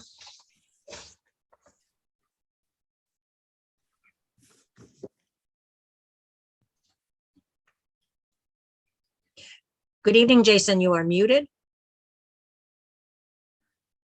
Hi, how is everyone? There you are. Okay, first question is, where are the littles? Do you have any views on trees? Notice how quiet it is? No. We'll see if I can make it through both topics. All right, go ahead, Jason. You have the floor. I submitted a brief email to the board in advance of this discussion. As you all know, Capital has spent a lot of time talking about roads this year, and I see it was too quiet, right? Capital spent a lot of time talking about roads, and one of the most important things we wanted to try to formalize in the warrant is where the 400, if that's the number that is going to go to town meeting floor, actually goes. And I know there's a lot of planning that Karen does in the background, and really where we thought the transparency could help the process and help people to see the roads that are on DPW's watch list and the ones that are coming up would help for 2 reasons. One, to help people understand that there is funding available and where it's going, but 2, to show people that there is a plan, but there's also a deferred maintenance list, right? And we candidly have some catching up to do in certain areas. And it would allow the town to make educated decisions on how much we should be allocating towards road projects moving forward. I know every year it's a wide topic of discussion well before capital ever existed of how much should we put? Is it 300? Is it 400? Is it 325? And we thought it would be prudent this year for the select board in the warrant description under the 400, there's a little write-up for each of these articles to actually list out the board or committee that you would like to work with Karen to have a public meeting of where these funds would actually be expended at a future date. Because I don't think we know exactly which roads they're going to go to now, and I don't think it's fair to Karen to put that in the warrant. But, really articulated around a bid process, like as Karen gets ready to go out to do a bid for a road project and she knows she's going to be using FY23 road maintenance money, that there be a public discussion around that plan, what's going to happen with it, just so that everyone can say they're informed. But I think it would also create better visibility into how road maintenance funds are used, given that they sometimes do have to collect for a few years before being able to be used. So that was the intent of our recommendation. While capital planning is certainly happy to assist in any way, shape, and form, we did not believe it was in our four corners of our charge to direct you how to do it. We believe that it's your warrant and that you should deliberate amongst yourselves of A, is it a good idea? And B, if it is a good idea, how you would recommend Mr. Purple to word it in the article.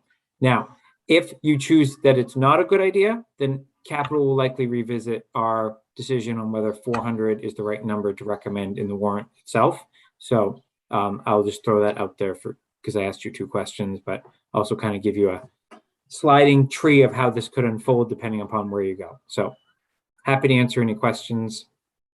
Awesome, Jason. Thank you very much. Mr. Stivers, we'll start with you. Yeah, I guess I do like Mr. Malinowski's suggestion of having a clear picture of how that process works, and also concerned that again, I think DPW needs some flexibility in terms of how that money is spent relative to what's available as far as contractors and bids and other projects that you might want to combine that work with to get the best economics of the thing.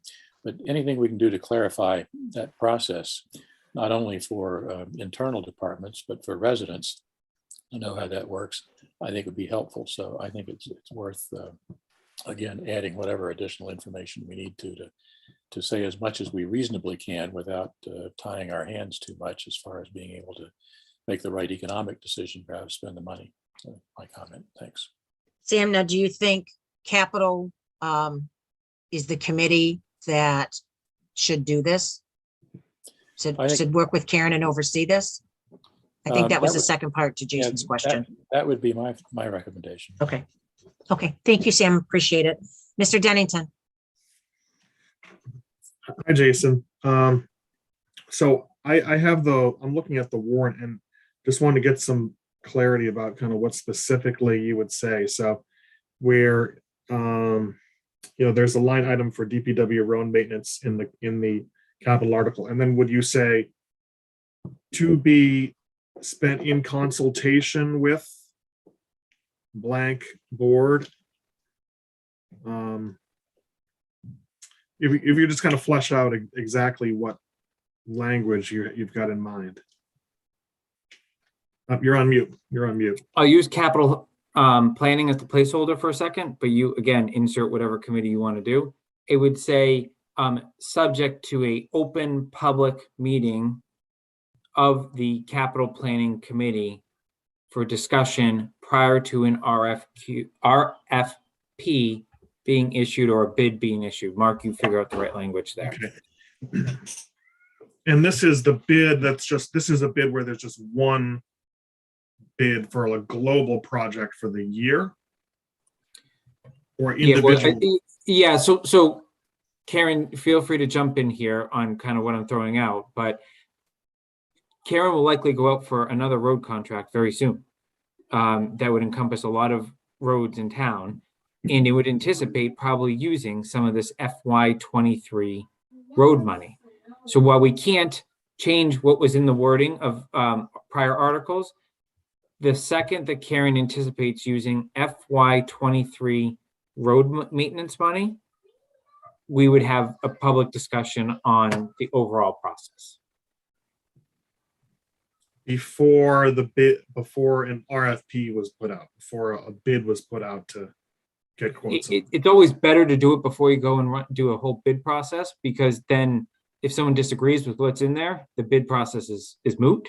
But certainly before the select board accepts the bid would be my recommendation. Okay. I think that for FY23, for this annual town meeting, it does make sense to have that board be capital planning committee, but I did want to come back to Ms. Demiria's point she was making about the Public Works Planning Board and how it looks like, there is a statute that says that the Public Works Planning Board should be functioning more than it should. And I think that going forward past this fiscal year, I think there's maybe also a role for that board. I mean, I've always had a concern that basically a lot of the functions of the capital planning committee is doing a lot of what the Public Works Planning Board says on paper it should be doing. But the Public Works Planning Board is appointed by the planning board and by the town moderator. And so it's a different set of appointments, potentially different set of people. And just Marty, to your point of, the list of the 26 trees, just get it out there, right? I think that going forward, there's probably a role for some more people, more citizens, just getting information out to people about when things are happening, when that can be beneficial and increasing trust and transparency going forward. But that's really not within so much our bailiwick right now, because we don't make the appointments to the Public Works Planning Board. This is thinking ahead into next year. But just summarize for this year, I like your suggestion of including in the draft warrant that it would be spent in. I didn't write down the exact words that you had, but subject to meetings before a bid went out with the capital planning committee. And I think, Andrew, on that, I would think after this meeting, the intention is that Mr. Purple and I would write each of the items underneath so that we could then be in your review before you actually sign the warrant. Well, and while you're here, do you have any general thoughts about Public Works Planning Board, Capital Planning Committee? Again, there seems to be a tremendous amount of overlap.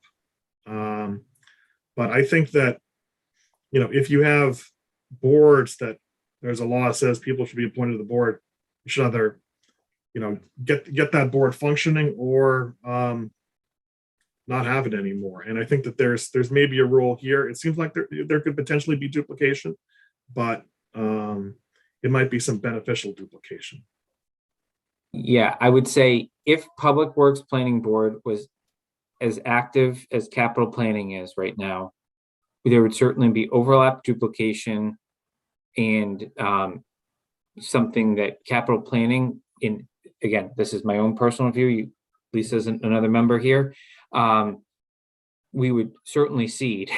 We have enough going on, but at the same point, at least my view is, as the chair of the committee, we have a responsibility to make informed recommendations to you as our appointing authority every year on capital items, and to make sure we are being transparent about what it's going to be used for, making sure it gets used appropriately in our oversight role, but also equally as important, making sure you're aware if we're deferring things too much, so that you can make some tough decisions about what to put in the warrant and whether we need to go faster. So if Public Works Planning Board does come back and is reinvigorated in terms of their meeting schedule, I think it's a worthwhile discussion for the two committees to have and come back to the appointing authorities with a recommendation. But for now, I think we need to help build credibility around the process, because I can tell you my vote changed on the 400. I'm very vocal about this once I actually saw in writing in our public packets what the plan really was.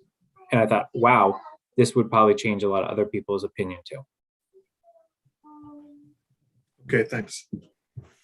All right, thank you. Ms. Malinowski.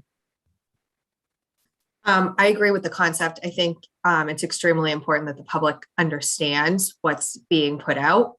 So I'm not as hung up on where it lives, just as long as it gets done effectively and it's communicated properly. And I think to some of the points that were already raised, it probably makes sense to at least have it be capital for now and potentially have a conversation with Public Works Planning Board down the road.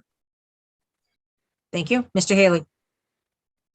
First, a question or two for you, Jason, then a question or two for you, Karen, and then some thoughts. Jason, you said your vote changed from what to what? I'm curious. So I originally was in favor of no road maintenance money this year. Not because I don't think we need it, but because I didn't understand what we were going to use it for and just didn't want to just appropriate something that we had no plan for. And, you know, with all due respect to Karen, she has a lot on her plate, right? And why are we appropriating something we're not going to spend right away potentially?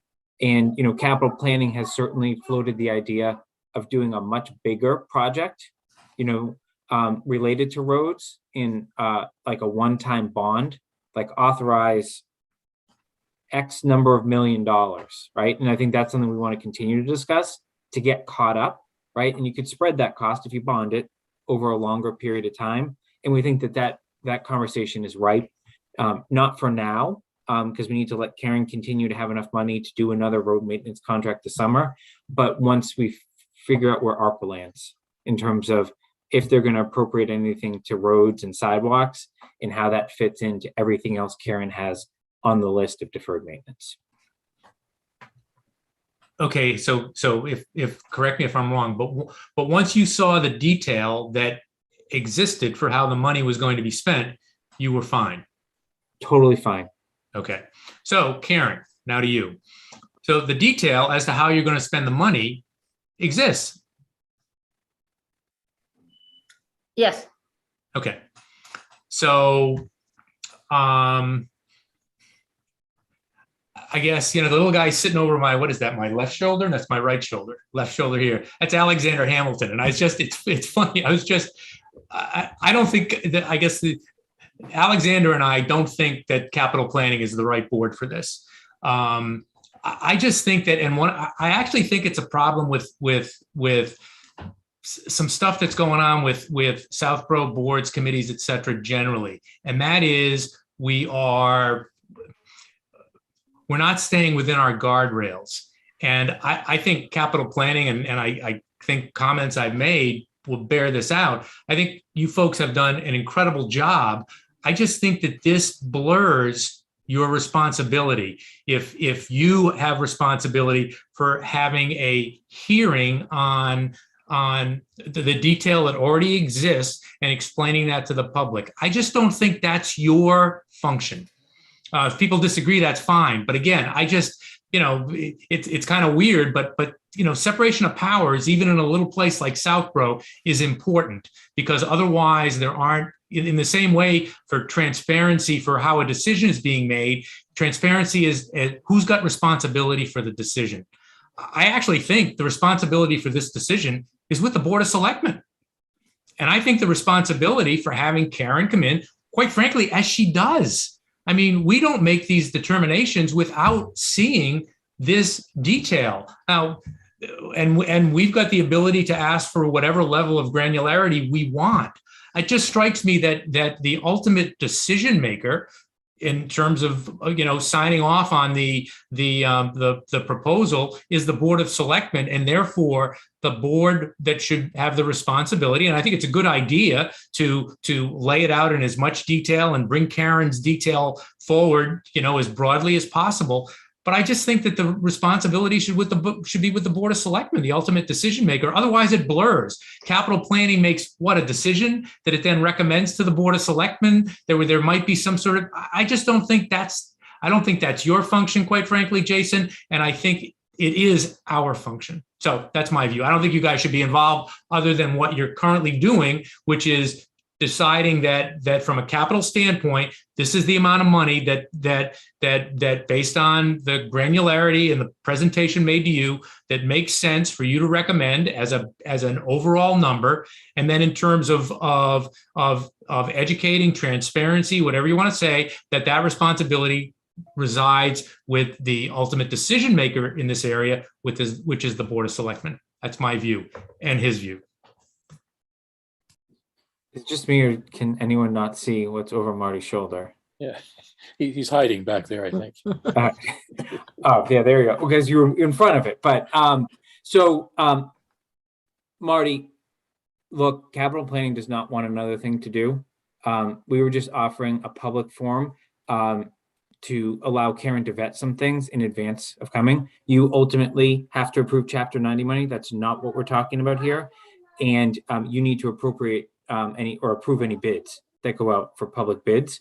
So the question is, are you going to take that off of a consent agenda and move it up to a scheduled appointment for road maintenance money? Because that hasn't been the function of the board before. So if you want that, by all means, we still gonna have to understand the plan though, which is capital planning committee. We're gonna have to understand the plan so that we can inform a number. So unfortunately for Karen, she's still gonna have to do it. And I also think, again, I'm fine if anyone else wants to take this on, advisory, public works planning board, select board. I also think you should talk about it with advisory when you meet with them next week of, do they have any recommendations? Because they have asked us a lot of questions about this as well. And candidly, we're still a pretty young committee. We're almost at our 2-year anniversary. And again, Jason, if you all want, and you had Karen in and for your mandate satisfied yourselves that the number was appropriate, and that's what should happen. And you're right. The detail has always existed. It's been handled in a consent agenda. The recommendation that it be done differently, I think, makes perfect sense. But again, I think it should reside with the board of with the select board. Just again, because otherwise lines are blurring about who's got the direct oversight responsibility for DPW, who's the decision maker, et cetera. And I just think it's a bad thing when those sort of lines get blurred. Mm-hmm. Lisa, Go ahead, Sam. Quick follow-up. Marty, I hear you, but I think per Andrew's comment, I think we're in sort of a transition time here. I think the Public Works Planning Board needs to step up and be much more involved with these kinds of things, which they've not done, at least since I've been on it. And I think there's opportunity there. And I think that for the near term, I believe that we're well served by having the Capital Planning Committee do this time around and then sort out longer term. And ultimately, it still resides with the Board of Selectmen, for the Select Board. And I'm, again, confident, as we do in other areas, rely on other boards to make recommendations and look at in detail at the plans for things and bring that to us with a recommendation. So I'm comfortable, again, with the capital planning doing it for this year the way Jason has proposed. Andrew?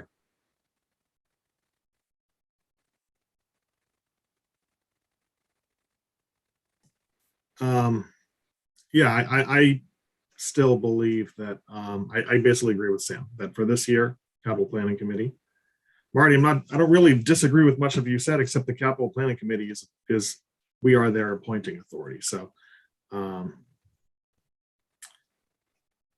that's where I'm at for this year, fiscal year 2023. I'm okay with having something put in the warrant along the lines of what Jason suggested. I think you'd say your next step is you'd work with Mark that would spell out exactly the language and that would appear in the next draft of the warrant. I assume so. Okay. Ms. Sorry, Andrew. You all set? Yes. Okay. Ms. Malinowski. Karen, are we anticipating utilizing the 400,000 in total in the next bid that goes out? I didn't take any of my papers related to the to that. I think what and Jason, you might be able to help me with this. What I had shown at the bottom in that list that I had of streets, I'm basically planning on trying to bid some of those, enough of those to work all of it in and keep a very minimum in case the bid is a little wonky, right? You got to keep a little extra. But yes, I mean, my intention would be that, but I don't remember exactly how all my numbers came out. Yeah, so let me just summarize for everyone. Karen has more than $5 million of potential road projects, like unknown needs. A good chunk of that is Corderville Road from the basically the Route 9 interchange all the way down to the MBTA station. That's a good chunk. That's over 60% of it based on the details she gave us. The most important thing is we have $1.1 million in the bank right now for Karen to go out on a bid contract on roads. That's just south though of where we want to be. So if you add the 400 in, you've got a decent sized project to go bid to get some economies of scale. We've also linked Karen in the schools up. Schools are paving some of their parking lots this year. That will again, hopefully create some more economies of scale for someone that just wants to do this work and give us a better bid. So that 400 likely is going to go to very good use, but obviously also agree with Karen. She needs to leave something back just to help with one-off items that are unexpected. And just to be clear on a couple other things too, when we do our bid, the bid does have the list of streets and exactly what we're planning on doing. So that's public record, that goes out to bid, that's what is awarded. Also, we always, if the schools, and we always do work fairly close together, when they have something that they do want to do, we generally will put it into our contract, and it's just, we work out. So Woodward, that whole new parking lot we did for them in our contract. A lot of times have the engineer do the work and then they pay the work, or however, we always come up with a good way of working together. The other thing that's kind of important is that I know you're trying to figure out, because we had talked to Capital about having a list. This is just road maintenance. It's not anything special, right? It's just you're paving the roads. There's not a lot to talk about. There's not a lot of detail. It's something that is easy to talk about at Capital, which is a well-visited and reviewed committee. Advisory is also that way, and selectmen are that way.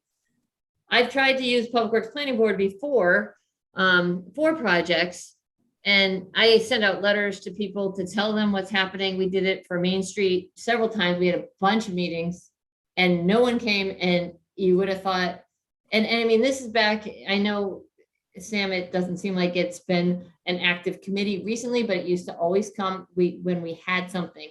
So we'd have an issue and we would want to explore. No one would ever come to the meetings. I remember, I mean, everyone knows Main Street. It was like, everyone's like, what's Main Street? We've been talking about it for years at Public Works Planning Board. Also, Porterville Road, we've already had a meeting through Public Works Planning Board, but that's because it's much more detailed and you need to talk to people specifically about it. What I do is I send them letters, I send them what's happening in front of their house, and I ask them to come. That's what I did on Newton Street, and that's what we did at Deerfoot and Flag intersection. Doesn't necessarily need to be the full public. It's the people who live right there who have specific questions. They get a letter to come and talk to me, but to come to a meeting like the Public Works Planning Board and vet it, and if you're anybody you just want to know about it, that's fine. But people don't tend to follow that committee. The committee used to be made up of contractors and people who had experience with public works work. It got away from that. We have a couple people on now who do work at least in the industry, but it really hasn't, we had engineers, and it turned into not being that, and not actually being a committee that, we haven't had, it's never been a diverse group where there's people with young children and retirees, and it's always a good group of people who try to work together and try to come up with something, but it's a lot different because it's not a highly visited, even if they met monthly, which I know is a recommendation, we don't have something to talk about every month.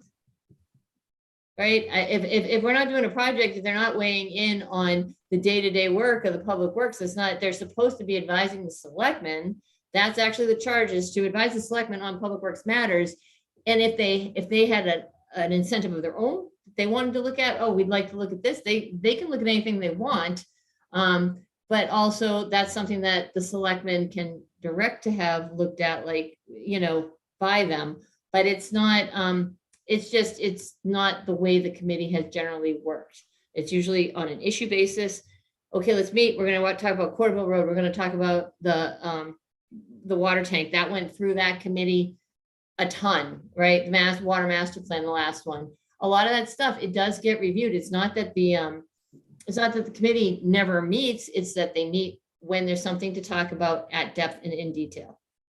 So to defend the committee, they're not a bad committee, but to do something like this, I mean, to go and look at a list of streets that are just going to be paved, there's no detail to it. There's nothing to it. Okay, pave those streets. You're going to give me 10 other ones that you think are better, and then I'm going to go and someone else can give me 10 other ones. Like, that's not something we generally vet through, except to say, here's the list. This is what we think. We have these other ones we know still need to be done.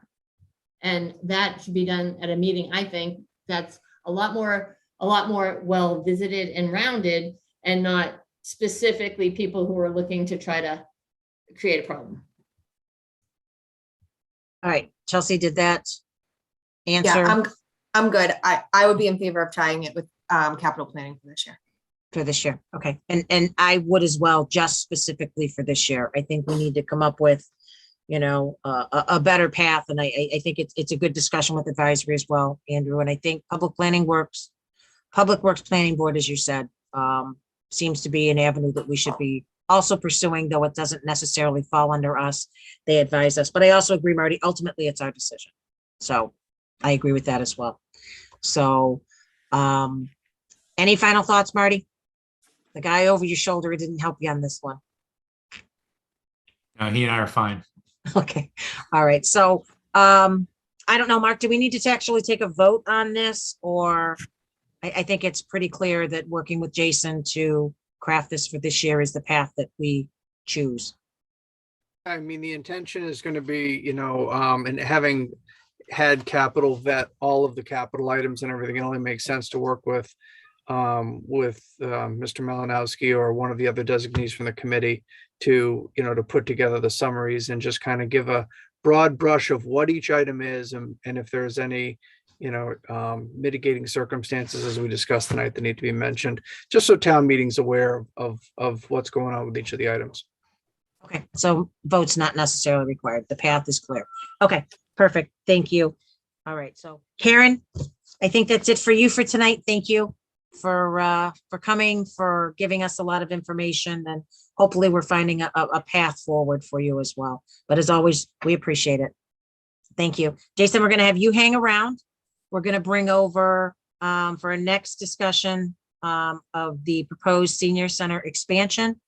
If we could bring over John Parent and Mr. Harrington. Is Pam here? Pam as well.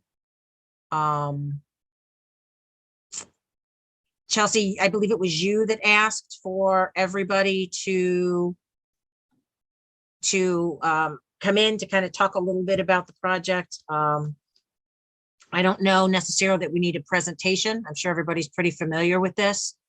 But certainly if any member of the board would like further presentation, we could certainly do it. My intent was to start off with Jason. We'll go to John. If there's any specific questions for Bill or Pam, you know, we can certainly go there. And then I wanted to share a conversation at the end that I had with the chair of the ARPA committee as well today. So Jason, why don't we start with you? We'll go to John and we'll start there. Thanks. So I just wanted, obviously capital planning has a posted meeting for tonight, but there's only 2 members here, so we do not have a quorum, but I thought it was important when we were invited to this conversation to lay the groundwork of what we have heard as capital planning for many years, i.e. the 2 that we've been in existence, but also the capital plan that we inherited from the town finance team when we came into existence.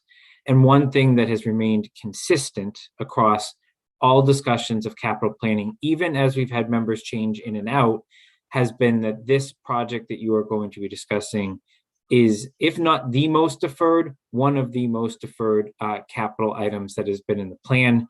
I think you all know the story that John and Bill and team can go into great extent about the use of Assabet. We did discuss as a capital planning committee the use of a third-party contractor when it came to our attention that the cost may be in the range of what we had always been carrying for Assabet to do the work. The committee was very intrigued by that. Naturally, there was some initial hesitation given that capital planning is the primary driver behind the Woodward discussions as well, and thinking about a broader plan. But I think it's really important for everyone to realize that even though you took a huge step earlier in your meeting by officially forming your NERI building committee and getting that membership up and running. That is 5 to 8 years away from being anything of a finished product. So while it's not capital planning's job or role, in our opinion, to pitch a project, our job is to inform a project. And the information we want you to leave here with before I leave the details to Bill and or John is, one, it's been out there forever. Two, the number that we are carrying in the capital plan for next year for appropriation is $325,000. We did actually vote on a $350,000 number. I know the amount that's going to be discussed tonight is a $400,000 number. I would say this is a very unique opportunity with ARPA, that our position is that if you are going to do something to Corderville Hall, now this summer is the time. That is where capital planning's position is, because that is going to maximize the return on investment that the town would see by any capital expenditure. I do want to come back to what amount at the end, because I think you do have some flexibility if you are going to move forward now or after the ARPA committee goes through their work. But I think that's where capital planning is that this is really a project that has to be considered now, and every year you put it off from here on out really jeopardizes it happening at all, given kind of the broader plan that's in the works. So I'll pause and certainly cede the floor to any others that want to speak to it. All right, well, we'll come around for questions from the board, but John, why don't you give us a little bit of an update of where things stand for you and how moving this forward potentially would affect you as well, as far as bids and whatnot. Sorry, John, you're muted. As many of you may recall, elevation plans on the building were done a few years back. As you can see behind Bill, actually in his background, there's the addition right behind his left ear. Bill, scoot to your right. Go to your right, Bill, the other right. The other right? Over my shoulder? There's the new room. Basically, a good reason to do it this year as well is, let's face it, Corderville Hall has been closed to the public since the pandemic started. There is a need now for people to get back out and get back into the mainstream action of things. And Corderville Hall is the place a lot of seniors go. And we've noticed in the building lately a lot, people are coming back to reacclimate. It left a big void these last few years for people. And to give them this at this point seems just like the right time. And with the ARPA funds lining up, all the stars seem to be aligning for this in the proper fashion. To Jason's point, we had originally requested 325 with an Assabet number. Looking at numbers from the architect who did the original elevation drawings, we feel we can do the project for 350. Now, taking into consideration geoglobal issues right now and regular inflation this country's dealing with, we are asking for 400. We need a cushion on this one because there is no backdrop to come to. If we fall short, we can't really go to capital. We can't go to advisory. This is an ARPA project. The goal would be to get some money approved for engineering and architecture, move forward, get that person on board. That would take a couple months to draw up the actual construction plans, get this thing out to bid, and get it underway this summer. Ideally, once the shovels hit the dirt, this thing should be done in 3 months. So total time within 6 months from approval, start to finish, basically. That is the goal. And also this year, we have Capital's been working with us. We have some money put in for my crew to paint the exterior of Corderville Hall this year as well. So it all kinds of ties in. If we could get the room done, we could paint the building at the same time around it. Let's finish up the outside, make it all purdy, as it say. And that would be the goal. So I think timing wise, this is the right thing. Need wise, it's definitely the right thing right now because there is a void right now. You can feel the void down there. I'm sure Pam would attest. Things are coming back to normal, but things are not back to normal yet. There's going to be an adjustment phase. And I think this would go a long way into boosting the spirits of the seniors right now too. And that's an important thing. It also gives them some space that they kind of need for classes and stuff in the activities portion of it. So it's a good project. Okay, John, thank you. Just want to share with the board as well. I had a conversation with the chair of the ARPA committee. One of the requests she had made is, we've asked them to do a process and they would ask that we allow them to finish the process. So I had a brief conversation with John today and with Mr. Purple as well. So what I would suggest, if the board is willing to move this project forward, is to see if we can find within the budget $20,000, which is what the architect fee would be. We could always backstop it with ARPA if we can't find anything. But you can put this out to bid without having the ARPA funds necessarily in place. That would allow the ARPA committee to continue the job that we've asked them to do. They're well aware that we want, the board is some level of willing to fast track this from next year to this year, but they have just asked that we allow them to do the process that we've asked them to do, because as the chair said, she, as a member of ARPA, wouldn't support this today because it didn't go through the vetting that they're trying to do. So I think we have options, if the board is willing to move this forward, is to first allow John $20,000, whether it be through looking to see if we can find it in a budget or approving it through ARPA now and allowing it to go out to bid, which also allows us to have a firmer number as well. ARPA needs to have, I think it's the end of May is when ARPA completes their work. They're doing surveys now, and also during that time, certainly all the seniors in town can fill out the survey and make ARPA aware of the need. So I guess, so it's twofold. Is the board willing to first take a look at doing this year, potentially with ARPA? I guess that's my first question to the board. I'm not seeing anybody that's shaking their head no. Marty, are you willing to explore moving this forward now? That doesn't mean no. Yeah. Okay. Yeah. I mean, this fits comfortably into the view I had of how ARPA should play out. So yes. Okay. So we're on path with that. So the second piece I would ask, and again, Bill, I don't think you really need to say anything yet at this point. So we'll certainly come back to you though, but is the board willing to have Mark take a look at where potentially within current budgets we can find the $20,000 that's required for the architect? But if not, if it can't be found, we would backstop it with ARPA. Okay. Yes. Yep, I'm staying fine with that.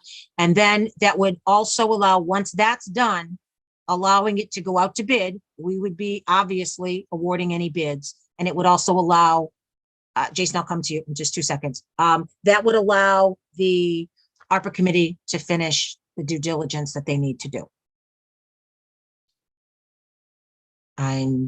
Okay, Jason, I'll come to you next. Let me go to Marty first. Go ahead. Yeah, Lisa, I'm fine with all of that. The one thing that I would communicate to the ARPA committee is that, and maybe their plan is to just have a final product. But if they make a determination that this is something that they would certainly recommend, I would just ask that they not be wedded to the end of May. Okay. And if they can make that determination earlier, then make it earlier. Okay.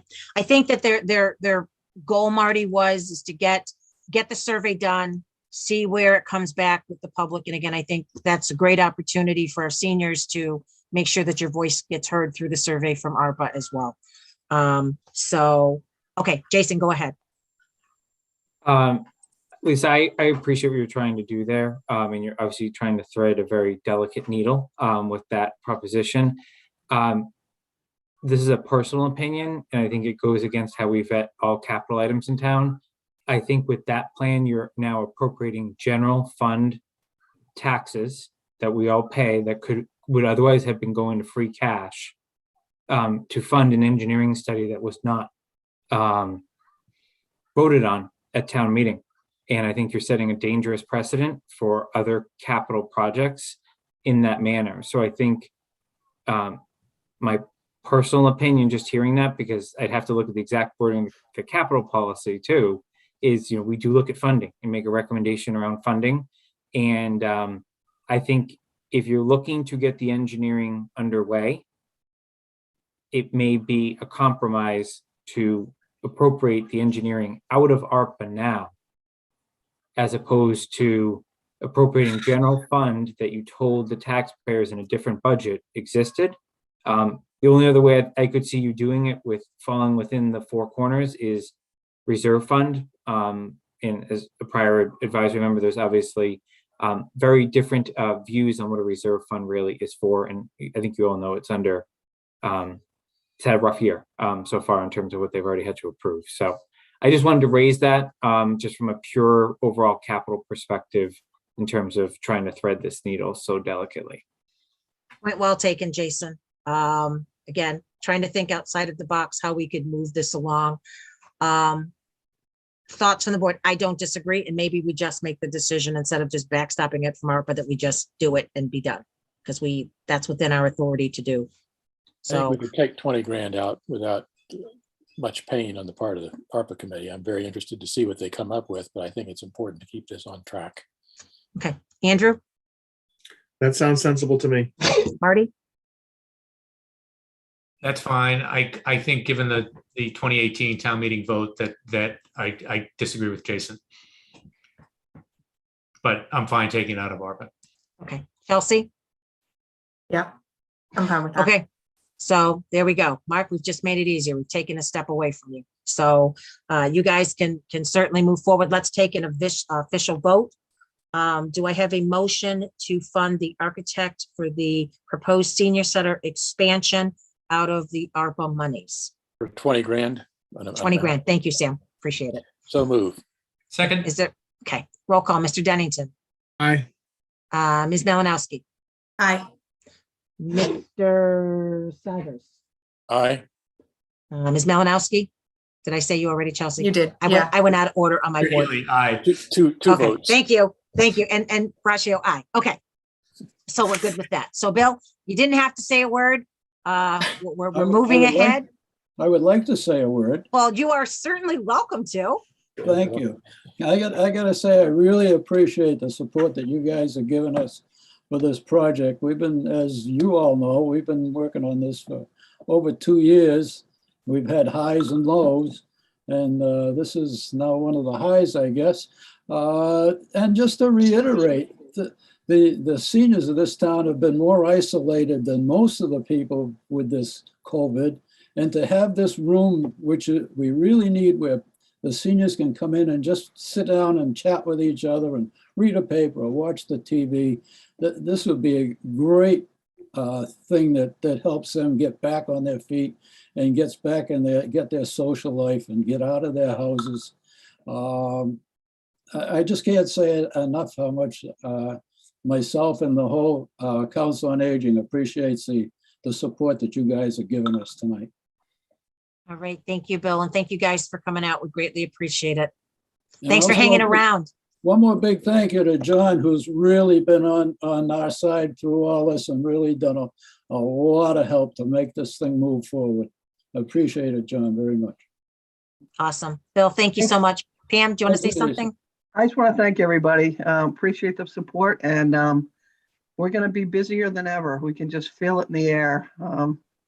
The people are just really happy to get out of the house, and everything's filling up. We have waiting lists, and it's rolling.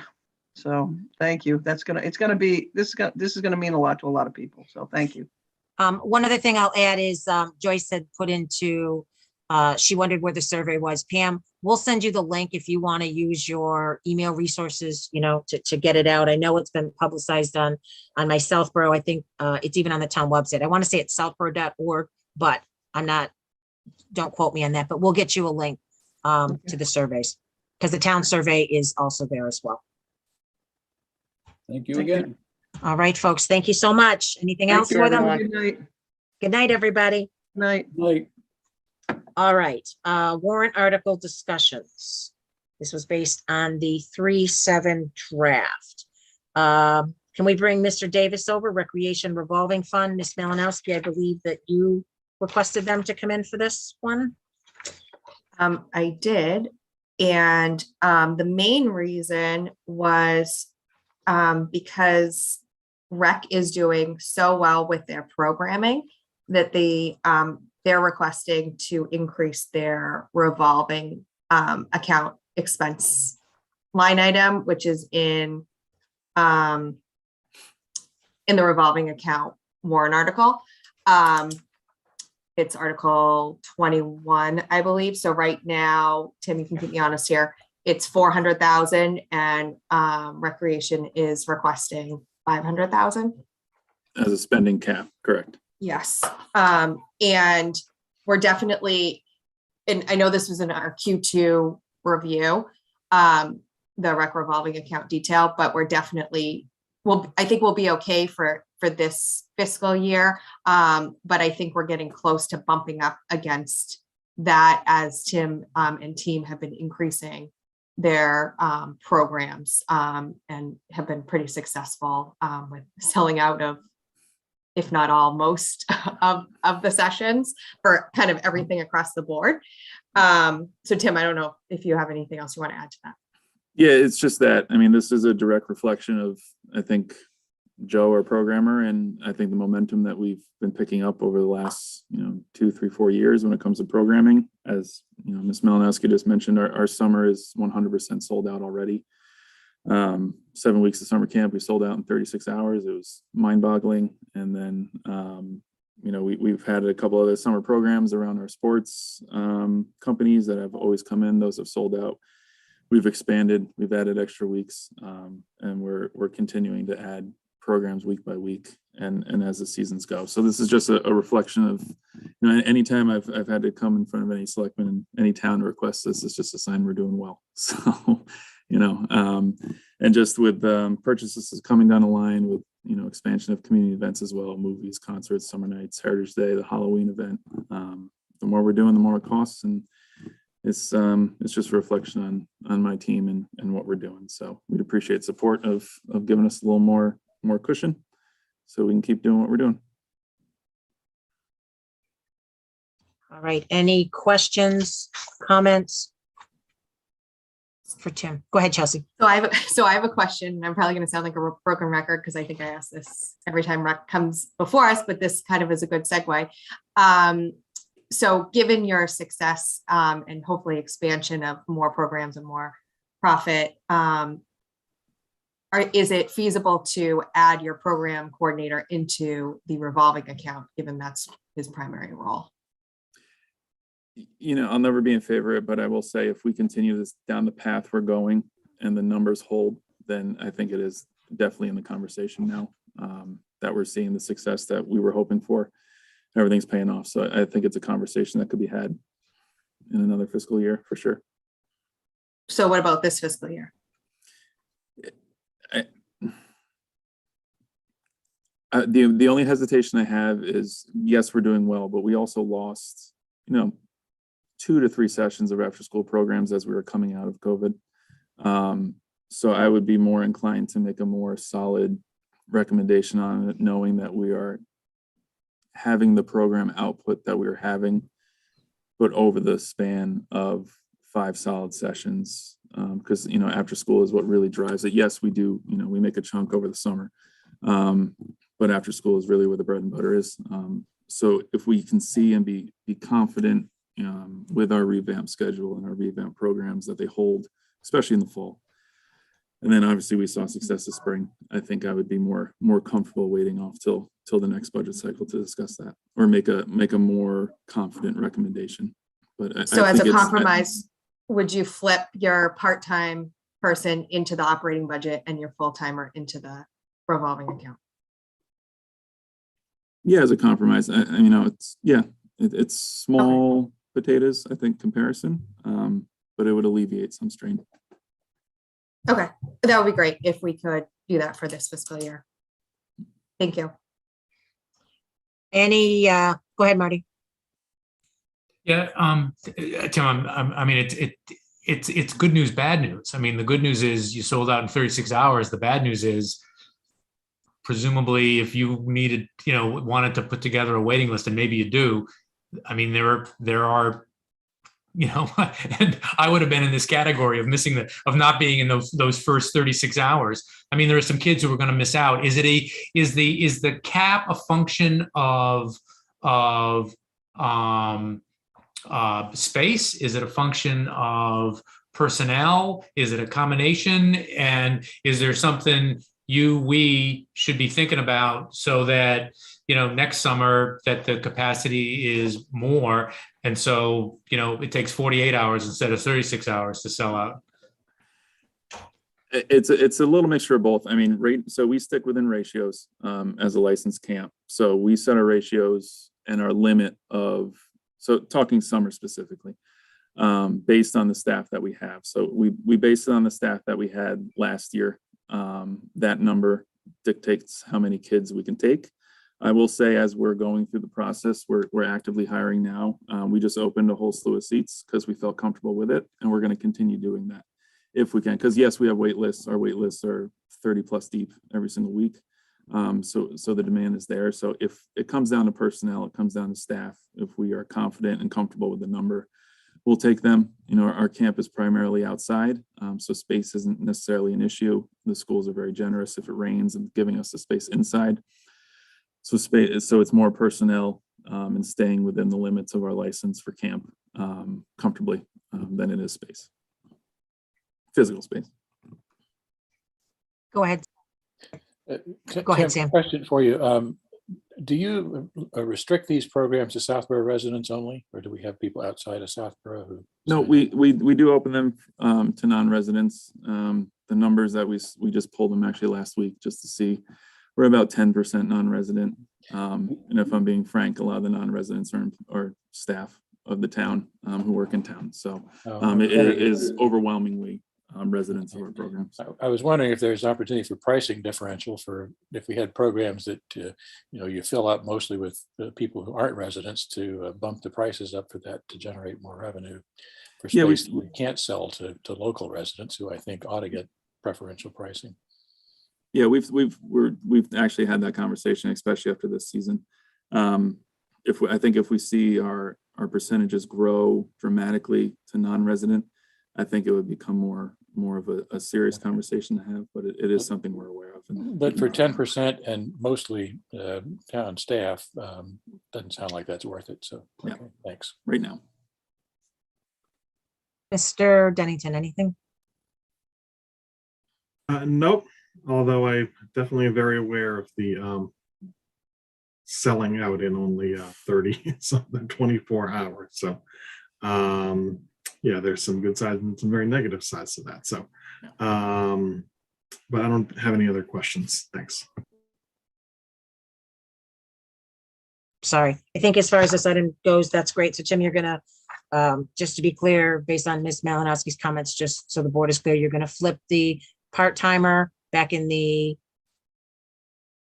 operating budget. And no, I wouldn't want to do that without my commission's blessing and discussing it with them first. So I think that's a separate conversation. So for a compromise, you're going to take it back to recreation. What's the question here?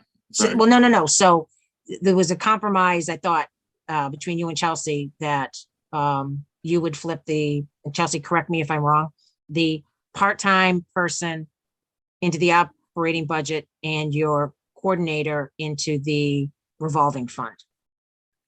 I thought that was, and again, Chelsea, that's a potential. I'm not willing to submit to that right now because I don't want to make that decision with no discussion at all with my commission, as this was just presented now. I think it's a compromise to consider, but I wouldn't want to commit to anything tonight regarding anything budgetarily wise with salaries.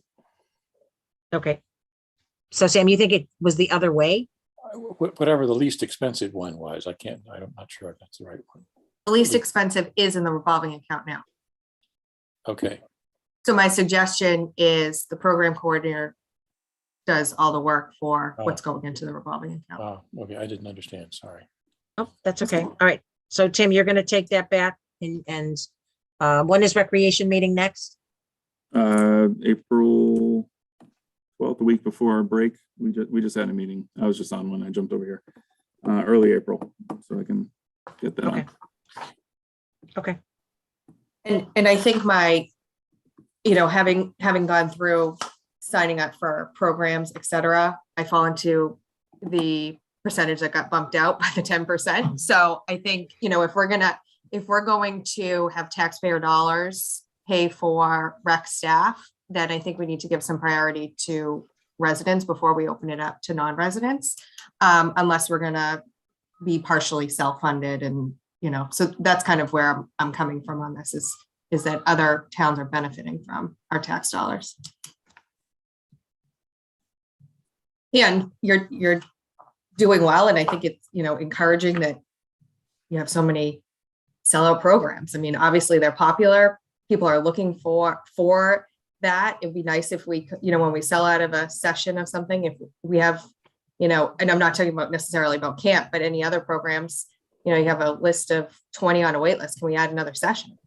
An hour. I know there's facility, components to that, but I think it's unfortunate that not everybody's getting to utilize the rec department programs because they sell out so fast.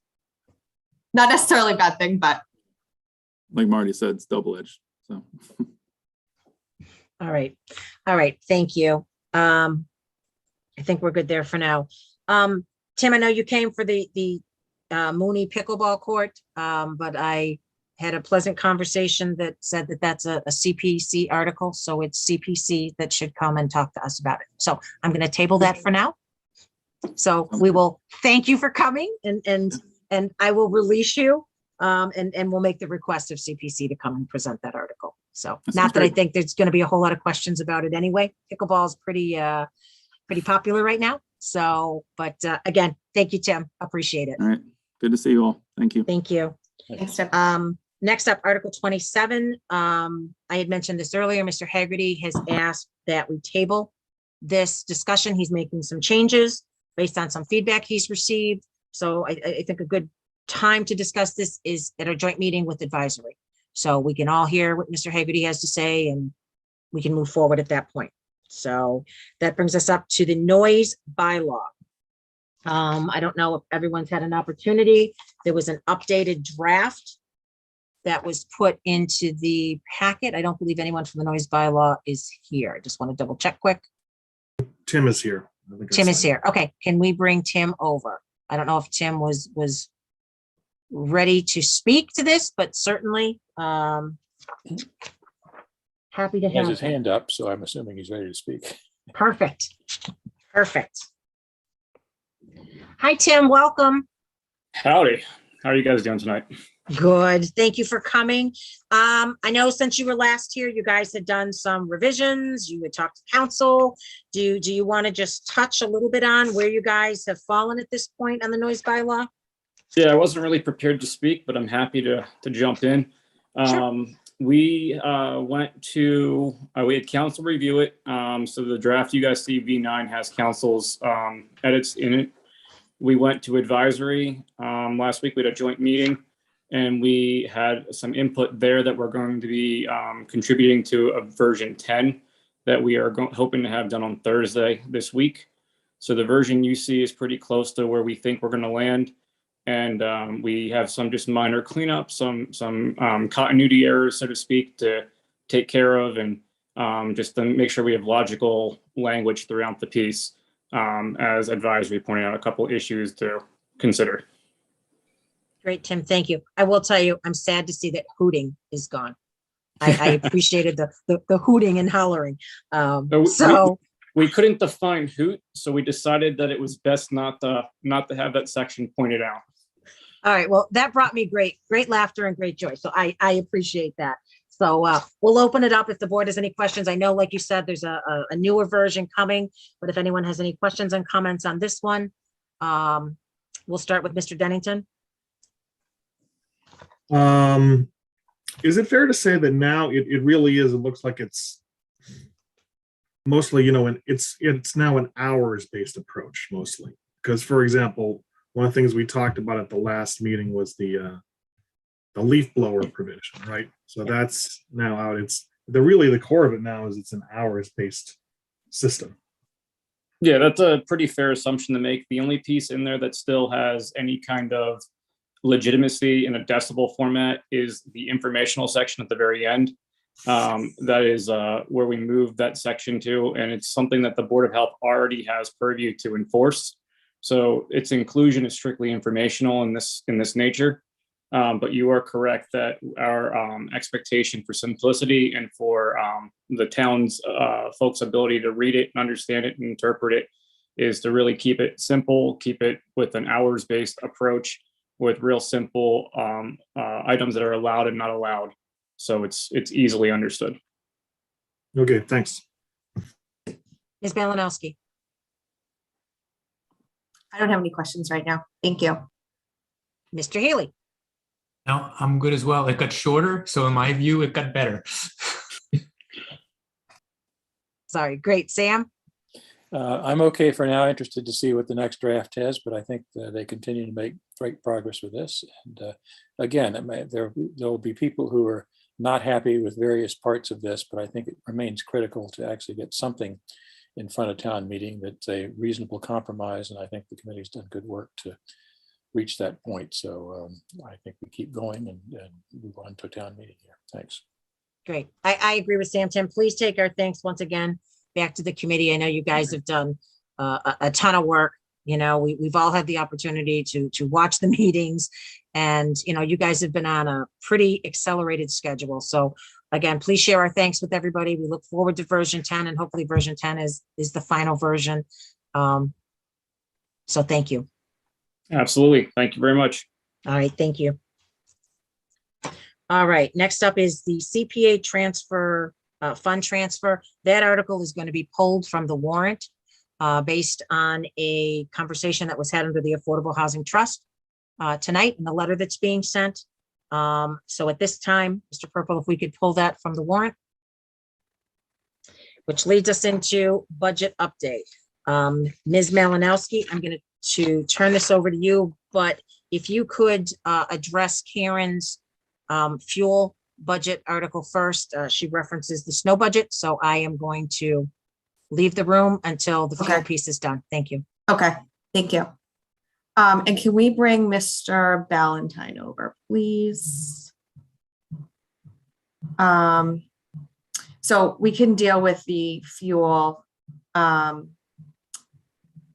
memo first. And this does relate to the FY22, kind of giving us a heads up that there may be a request.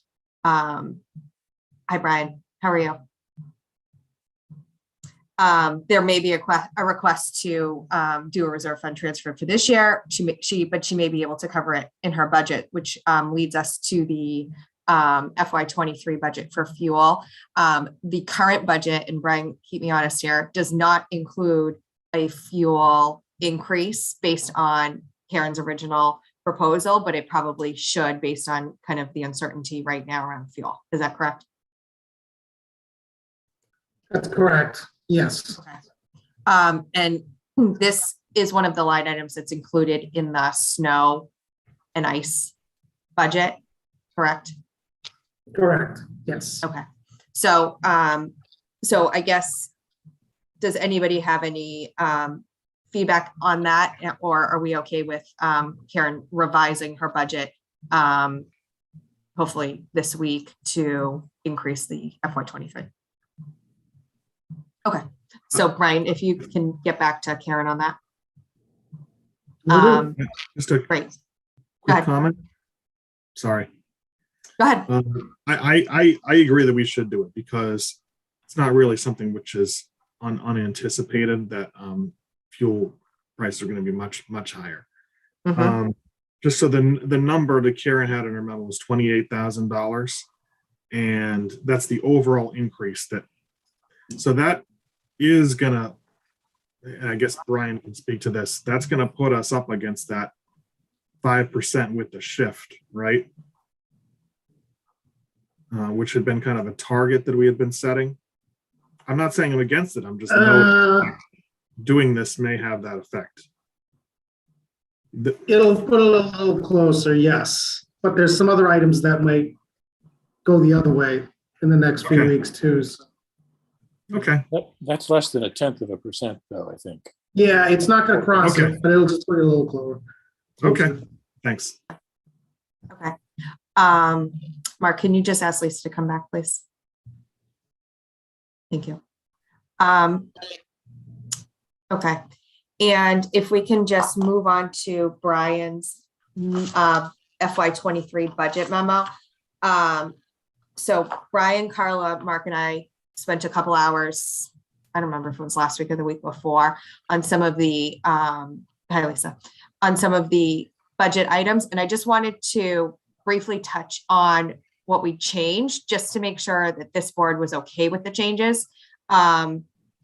So the first one was splitting the part-time ZBA person between conservation and ZBA. So ZBA is kind of in a slower period right now. And conservation department needs some admin help. So they will be those two departments will be sharing the current part-time ZBA person. So what Brian did was split out 12 and 5.5, I think, Brian, between, or 12 and 7.5 maybe, between Concom. Yes. Okay, Concom and ZBA. So those hours are actually reflected in the actual budget. So that's why you see ZBA going down and Concom going slightly down from the original request that included the full part-time person.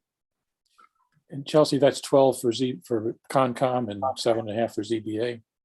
Yeah. And when is Concom moving to the Cordoba Hall? Is that soon? So they'll be physically there together, which makes 2 weeks. Within 2 weeks, I believe. Yeah, pretty soon. Okay. And so that essentially took that new request out of this budget. So overall the budget reduced, but that's why you see Concom still up, because we moved hours over. So thank you to Lori for kind of switching that and being willing to work with us on that. Okay, the last meeting we had, at the time we had a request for the fire budget to increase 5,500. I think it really came in at less than 1,200, Brian, between, and it was really, okay, and it was really due to the lieutenant contract. The new lieutenant, so we were good on the fire chief piece. Historical reduced their budget for the minutes. And then there were some other minutes moving that we can probably talk about when we get to the individual budgets. And then the police, the tasers were still in there, but we're using Harvard funds for this year. So they were still a line item in the operating budget. So we ended up taking that $10,000 out. Board of Health, we removed that 50,000 from the operating budget. So that also reduced it. And Brian, I wasn't involved in this conversation, so I'll let Brian speak to the 30,000, but two other things that we did was there was an error in the building budget that included an increase that shouldn't have been in there. So that was reduced. That was a couple $1,000s. And then when we were looking at the revenue for meals tax, we had 40,000 in there, which is what we had in there for FY22. So we doubled it for FY23. And we think that's a solid number. It could be more, but we feel comfortable that that is really, it's achievable for FY23 based on what we know from FY22, although we don't have January and February actuals yet. And Brian, is that because it's paid quarterly to us? Okay, so we should know after March when we get the payment what the first quarter of the meals tax was, because we did that on January 1st. And then obviously the CBAs are not baked into this yet, but I just wanted to make sure if anybody had an issue kind of with those movements, that you can blame me for moving them. They're mostly positive. Yeah. And then Brian, I'll let you talk about the ambulance revenue because I wasn't involved. Yeah, we just got another month of ambulance collections. It's clear that the trend the entire year has been over last year by quite a bit. So you saw that in the quarterly report, but it's continuing to stay strong. So we're confident that we can put at least half that fire truck cost, that 30,000 towards the ambulance, and we may by town meeting be able to commit the full amount. So I just want to get another month or two under our belt and see if it's going to make the goal. Question about that? Brian, can I ask a question? Sure. Is that a result of volume, or have prices gone up, or is our collection percentage for the billings for that increased, or some combination of that? It's volume based, Sam. Volume based, yes. Okay. I guess that's good news and bad news. Yes, you're right. So Sam, we increased rates, I think July 1st of 2019. Right, I remember. And That's then correct. the pandemic hit and the volume went down. So I think this is, now we're seeing the increase because the volume's up and we hadn't really seen the pickup from increasing the rates. And as I recall, we had a pretty good collection rate, not 100%, but pretty good. So not much. It was in the 90s, I believe. Upside there, yeah. Yeah. Well, I would just add, thank you, Brian and Chelsea. I think, we're getting to where we were hoping that we could be. We still have a little bit of time as well. So I just have one question, Brian. So in this 2.64 from the ARPA funds, the 59,000 for Breakneck Hill, I assume that's included in here. The 50,000 for Board of Health, obviously, you said that was taken out as well. So those numbers are included. The 95,000 that we didn't necessarily agree on, that's not taken,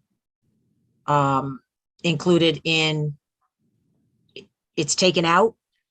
Or It's not included. You're correct. Okay, perfect. Okay, because we didn't take a position on that. Okay, thank you. That's correct. And 50 for ADA. Yes, 5 for ADA. I'm sorry, 5 for the audit also. Yes, I won't forget that. Any questions for Brian or Chelsea?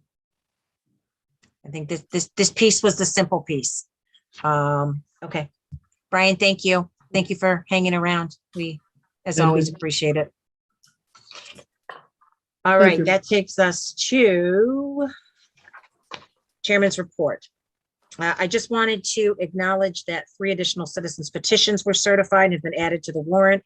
The warrant is available in draft form in this packet. And Mark, can we get it in draft form up somewhere on the town website as well? Yeah, I'll have that posted up tomorrow, but again, we're making changes now almost daily to it. So I know, but it's just I'll based just make on sure the date's right on it. no, just based on as of what was in our packet today, at least. Okay. Just sure. so the public can be aware of where we're at. Also, I would like to throw a pitch out there for anybody that has some available time. The Conservation Commission certainly needs someone to step forward. We've had a lot of longtime people that we are very thankful for that have served the town well, that unfortunately have resigned and are resigning. So if there's anybody that has an interest in conservation, please certainly fill out the volunteer application on the website. And that is it for me. I see we had no members reports. Mr. Purple, I see you had nothing, but do you have something that may have came up? No, it's pretty much been budgets, warrant, and unions. Okay. So I'm pretty Perfect. welcome. Thanks. Okay, we'll go through the consent agenda. Is there any holds for A? Wow. Andrew. Oh, Andrew broke the record. Okay. Any hold for B? Yep. Okay, Chelsea. C. I'm going to do a general hold of D through H just to thank them. So that leaves I. Any hold? Sam, that's you? Yeah. Okay, so basically, do we have a motion to approve the SOI for MSBA application for Trotter Roof? So move. Is there a second? Second. Thank you. Roll call, Mr. Dennington. Aye. Ms. Malinowski. Aye. Mr. Stivers. Aye. Mr. Healy. Aye. And Ms. Braccio. Aye. Okay. Open session minutes. Why don't we start with February 17th, Andrew? I think you were the only one, but anyone else can jump in as well.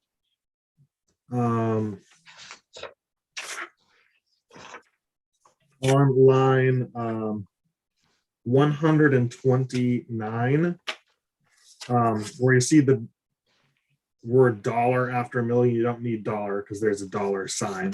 And one that's substantive on line 267,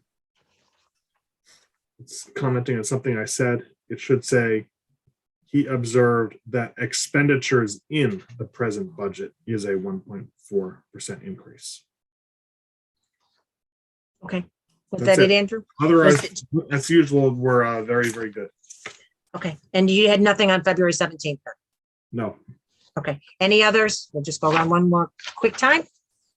I see none. Do we have a motion to approve open session minutes, meeting minutes, February 17th, 2022, March 1st, 2022?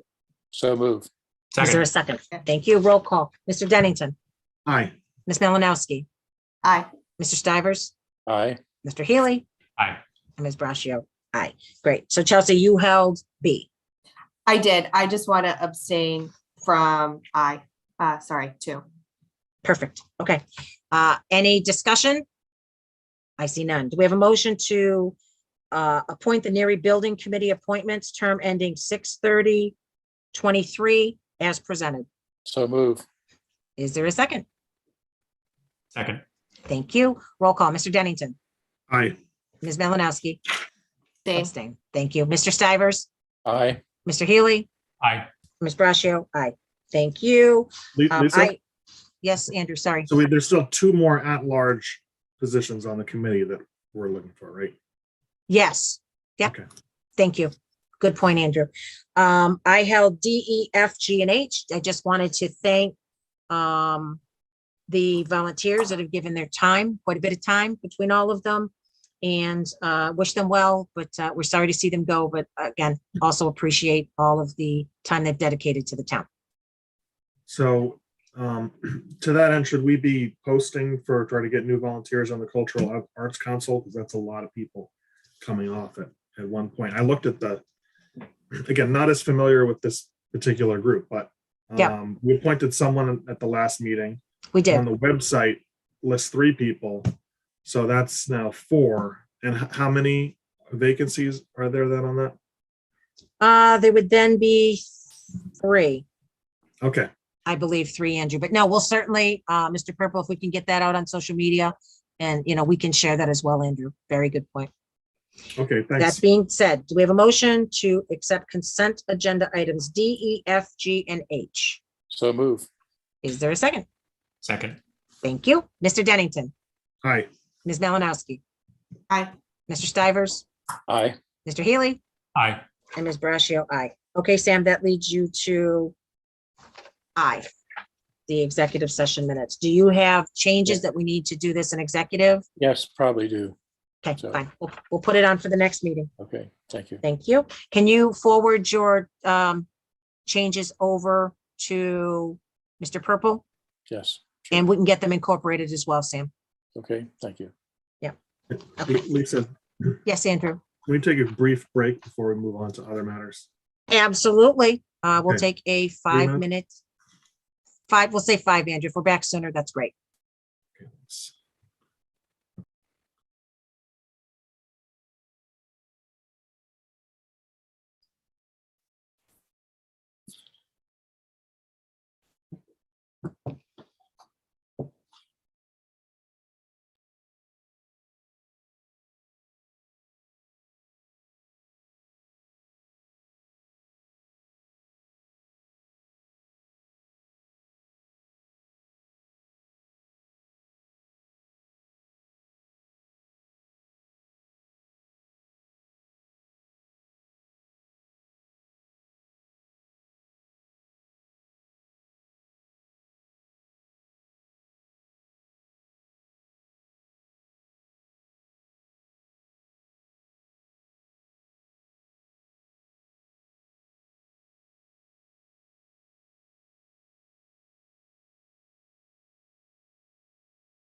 Thank you for accommodating that request. I was gonna go there, Andrew, too. So, yeah. We're on the same page. All right, we're just waiting for Mr. Purple. Because I think that just ties in. There are, just so the board is aware, a couple of the items that are still on the agenda are going to be relatively, move relatively quickly. So one of the things we thought we'd do is to go through the articles, and if we can take positions tonight, if the board's comfortable, we can do that. We can move forward. And all right. So just pull the warrant up quick.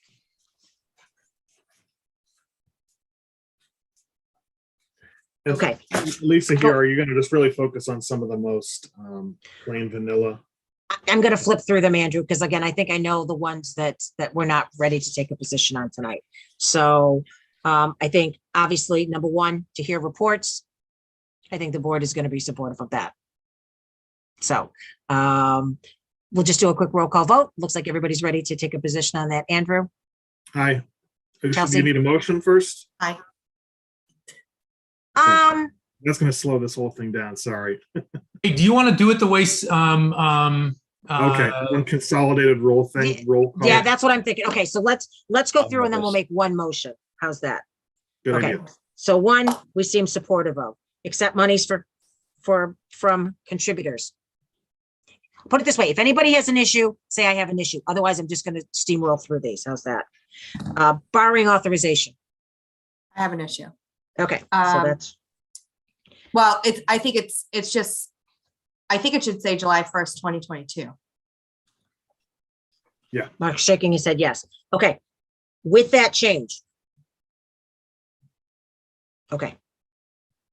Authorize select board and superintendent of schools 3-year contracts. Okay. Amend the personnel salary administration plan. I'd hold that. I'm just not ready on that one. No, that's totally fine. Thank you. We don't Rescind. have that yet, do we? I think there's a draft. Mark, no? Well, personnel board is meeting in the morning and Okay. hopefully we have everything all set so that we can Fine. put that final draft together. It's pretty much there. You just have not seen it yet. Okay, that's fine. Thank you, Chelsea. Because I'm just going through the contents page. So if I miss Yeah. something, jump out. Rescind authorized but unissued debt. Okay, collective bargaining agreements. We don't have. Get that yet, correct. Thank you. Adjustments to fiscal year 2022 budget. We don't have We don't those have yet. that yet. We don't have that yet. Okay. Adjustments to fiscal year 22 water budget. I assume we don't have those yet either. And that. Go ahead, So Chelsea. is that for FY22 or is that for FY23? 22. Okay, got it. Okay. Okay, so we're gonna go through, I'm gonna totally skip the budgets at this point Yeah. because I know Chelsea wanted to go through them individually. We can take a vote for that at the end. That takes us to Article 11, fiscal year 2023 water budget. Is that in there? Is that? I don't Not think, really. so we only have the No. capital in there. We should No, have the so- other. So we Right. don't have the budgets loaded in yet. And I simply wanted to make sure because it's an enterprise fund, you need to vote the capital and everything for water inside of water. I put that there just to remind me. So the rest of it will be filled in. So I would consider that a budget article and I would just move Fine. past it at this point. That's fine. Okay. Appropriation for OPEB. That's good, okay. Appropriation from free cash sidewalks maintenance. I see nothing. General government capital items non-borrowing. Okay. General So, gov- so, Go ahead. sorry, on that one, we still have the ADA improvements for 50,000 and Yep. the remediation of Breakneck Hill for 59,000. So the question is, do we leave it in here and then offset it with ARPA, or do we take it out of the appropriation and pay it for it with ARPA? Why not the But latter? I'm sorry. Yeah, I agree, Sam. Oh, Out. Yeah. So the only reason it's still there and in my copy, it's red, along with the Yeah. fire pickup truck is because the board has not formally taken a vote on the ARPA money yet. So once you do that, it will disappear. Okay. General government capital items lease. So sorry, Lisa, we're not going to vote on 14 then because we Correct. first need to, okay. Correct. Yep. Nope. Sorry. Okay. Nope. General government capital items lease. Okay, I see nothing. Newton Street water improvements. Okay. Neary School feasibility study. Okay. Insurance deductible account. So sorry, Lisa, on 17. Yeah.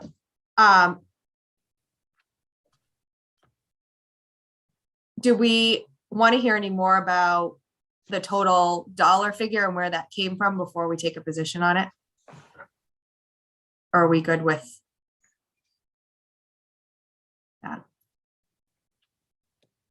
I thought Greg touched on that. He did. Okay, I just want to make sure. I know this came up at advisory a couple meetings ago, so I just want to make sure that nobody else had the same question. I'm good with it. I just. Anybody else want to hold that one off? Not me. Okay. Put that back on. Insurance deductible account. Okay. Payment to retirees for accrued leave time. Okay. Facilities maintenance fund. Okay. Annual authorization of revolving fund amounts. This includes the adjustment to rec. Yeah. Yes, I the do 500, also- Sam. Yeah, I do also want to point out that I have increased golf course maintenance up to $75,000 for this year. The intention is hopefully, excuse me, the bids will roll correctly. So we could do some paving of the lot and the golf road, as well as also looking at increasing the netting along Lattisquama Road to try to address some of the issues that we've been made aware of over there. Okay, thank you. Thank you, Mark. Appropriation for CPA funds administrative. That's We don't have that yet. okay. So We we don't don't have have the any. numbers yet. Okay, we don't have any Right? of the CP. You do, well, you have the ones for 22, 23, and 24. I just haven't loaded them in yet because I need to make sure that the finance team Okay. is comfortable with them. So So they're gonna- we'll leave those out then. That's fine. Mooney, I would prefer we don't take a position until we have CPC come in on that one. Easements for reorientation of St. Mark Street. Okay. Amend town code. 27 is Mr. Haggerty, who's going to make changes to that. We'll hold off on that. Noise bylaw, we don't have the final version of that. I would assume we'll hold that. Trees, I'm not ready to vote on that at this point, so we'll leave that. Scenic roads, the same. Trails committee, I have some questions on that. I'd like to get answered, so if we could hold off on that. Adoption of rules and regs, Andrew, that's you. Yeah, I'm still getting some feedback from some people. Okay. And there's probably going to be another version of that. That's fine. And you're going to need it by the 29th, right? Yes, or, well, 29th's a little late. I mean, you're Yeah. getting the final warrant to sign on April 5th. 5th, right. Okay, I well, know As soon as you is our can. next meeting. 24th is our next meeting, but that's with advisory. Okay, I can. So just so you know, you'll have another board's feedback from the 25th on that.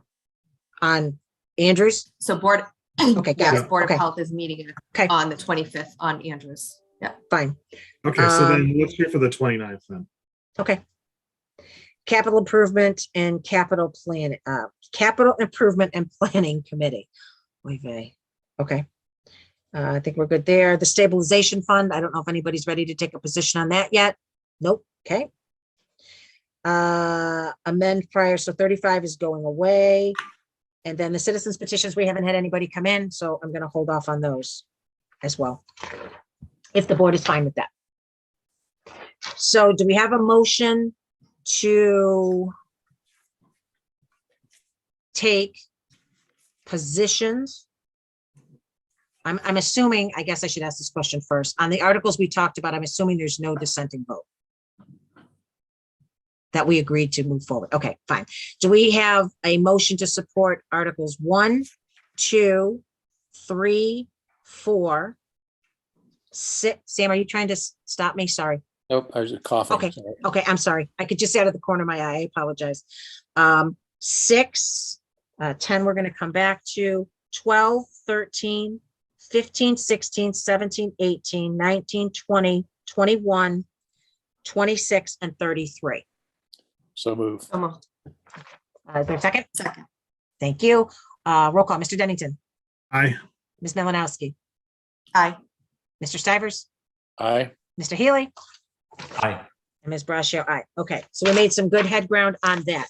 That basically takes care of that item. We're going to go into the 23 budget update, positions on specific articles. Chelsea, you had asked for this to be on, and the board had gotten, sorry, got to catch up on my papers here. Okay, so I guess the quickest thing would be, we'll just go through, based in the warrant, the specific budgets. If anyone wants to hold it for discussion, we'll hold it. Otherwise, we'll assume. there's Lisa, no- just generally, I'd want to hold pretty much all of these until we talk to advisory and see if there's any Okay, disagreement, I mean. fair enough. Yeah, so that's my Oh. view. That's fine. Everybody supportive of that? Okay. Then that takes care of that item as well. Town meeting logistics, I have nothing further to add on that. So we can pass right over that one. Continued discussion on expenditure of ARPA funds, just a couple things to add. So the chair of ARPA, the board had approved up to $800 of ARPA money for a mailer. When they went out and got the costs because of changes and logistics of size, it's actually a $2,000 request for them to send out the mailers to all citizens for the survey. So I don't know where the board stands on that. If the board is receptive to up to $2,000. I know it's a big jump from where we were at. So. But everything is jumping right now. It is. Andrew, do you have anything to add? I'll just kind of quickly go No. around. Chelsea? I mean, I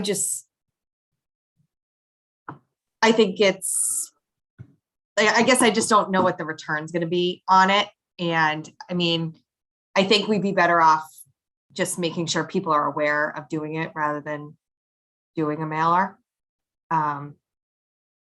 So I would be happy with, sitting at the senior center and helping seniors do it. I just think you're going to miss, people who are on social media and have technology at their homes are going to be more savvy to find out about it some other source rather than a mailer. And I think if a senior or, the population you're trying to reach to log in to do it, they're going to, maybe they won't be able to do it on their own. So I guess I'm not in favor of spending $2,000 to do that. Okay, Mr. Stivers? Yeah, I guess I think it's worth the effort to be as aggressive, proactive as we can through all channels to alert people. So I think that I agree with Chelsea. I think the return is probably relatively small. On the other hand, I think there's value in making a strong effort to be as proactive as we can. So I would support the expenditure. Mr. Healy? I would spend it. Okay, and I questioned it myself, but I guess it doesn't matter at this point. So we are good. I don't know that we specifically need to take a vote. We certainly can do that. Do I have a motion? Oh, Chelsea, you went digitized. You're totally digitized again. Okay, well, we'll wait for you to come back. How's that? We have motion to buy a new computer for Chelsea with ARPA money. I don't know if it's your computer, Sam. We're gonna be back in person soon, right? So Well, that is That is Yeah, the so I'm plan. not in because favor of your there's- motion to use ARPA money to buy Chelsea. Okay. We will not entertain a motion for that. I think there's something, Chelsea, are you back? I think under this discussion, Chelsea wanted to bring something up, but also I just wanted to add that the version of the ARPA list that was in our packet is just a snapshot from 3/3. It's been updated since then. I've also asked the ARPA committee to come into our 4 or 5 meeting, just to kind of tell us where they're at, how they're going, how it's going. They were a little bit of frustration on their part, again, about the senior center, but I think we addressed that well tonight. So I'll be having a conversation with Andrea on that. Chelsea, was there something else you wanted to add under ARPA? Yeah. Do we know how long the survey is going to be available for? Because it's already live, right? So I'm just, with the timing, sorry, do we know how long it's out for? I thought they said 2 weeks. I can't remember. So but we're going to spend $2,000 on something that's going to be out for another 12 days. Like this just, and it seems like we're doing it on the back. I don't think I am not in favor of this at all. I just think it's not a good use of money. Like we're going to miss the window here. So I will say that there are signs up at the transfer station.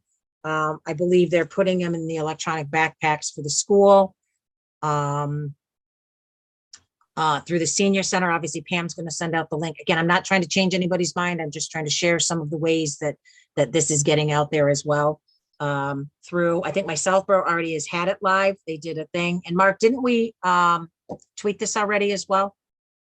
I think we did that as well, but we can push that out again too. Okay. So I don't know if that changes anybody's thought process, what Chelsea just said. I mean, we're going to spend $2,000 to send it out when? Next Wednesday, and the survey closes on Friday? Like, am I off here? Like, this does not make any sense to me. Somebody help me. Well, again, I don't know the timing. As I heard him talk about it, it seemed like there was going to be enough time for people to respond. But maybe, if the timing is as you suggest, Chelsea, maybe you leave the thing open for another week. Yeah, the website says April 4th. That's about 3 weeks. I just think this is a waste of money. Okay. Thank you. You're welcome. Sorry. I'm just being honest. Nope. I don't see the value. Yeah. So am I. So Chelsea, did you want to touch on yeah, coming? Okay. So I had a conversation with Mr. Purple, who subsequently talked to Mr. Montijo, who I did not have time to talk to today. But has anybody heard of the owl? Yeah, I suggested that to Jason actually several months ago. Okay. And it looks really good in terms of flexibility. Yeah. It does. So it's essentially like a 360 camera sound system that integrates with Zoom and can be used for live meetings to create a hybrid environment. And I know Jay had taken a look, and Mark, keep me honest here. Jay had taken a look at the townhouse and the space and watching some information about the owl online. And he thinks we may need 2 at the townhouse. And essentially I think it's pretty foolproof, and it could record, and it seems to have all the features that we've kind of been looking for, I think, since kind of the pandemic has started, and would be helpful when we go back to live meetings, so that we can have public participation in person, remotely, and kind of make it, record every meeting recorded, and more accessible and transparent for the public. So the reason why I brought it up under ARPA is I think that this would be a good use for ARPA if we like it. And if this board's willing to use some of Jay's IT budget for this year to outfit the townhouse meeting room, It probably would be less than $5,000 to do that with the 2 owls. And then there's some sort of command center board that you could use to, I don't know exactly what it does. Jade's much more versed in this than I am. But it sounds like it would accomplish a lot of what we're hearing from people. Want us back in live meetings. People want to be able to see us on YouTube still. People want to be able to participate remotely, in person, kind of the whole gamut, and trial it with the townhouse. And then if we like it, then use ARPA to outfit our other public buildings so that everybody is kind of under the same technology availability. Yep. So I think thoughts? the town of Stowe, I think, is the one that uses that. And I'd suggested to Jay that he talk with the select board chair there. And I think he did talk with her about it. I think Okay. it's either Stowe or Harvard. And you can go there and actually look at how it works for them. There's a good demo there that I thought was pretty impressive. So it'd be worth looking at, I think. And I think it's a great idea where we've talked about public participation and, with Zoom potentially ending in July, this gives us an opportunity to be able to, if it works at the townhouse, to be able to put this at the public safety building and potentially the senior center. And then we're still allowing the majority, if not all of the meetings, to be recorded, which I think is really what the public is looking for at this point. Yep. And it's smart technology. It actually finds the speaker out in the audience and focuses on the speaker in one segment of the screen.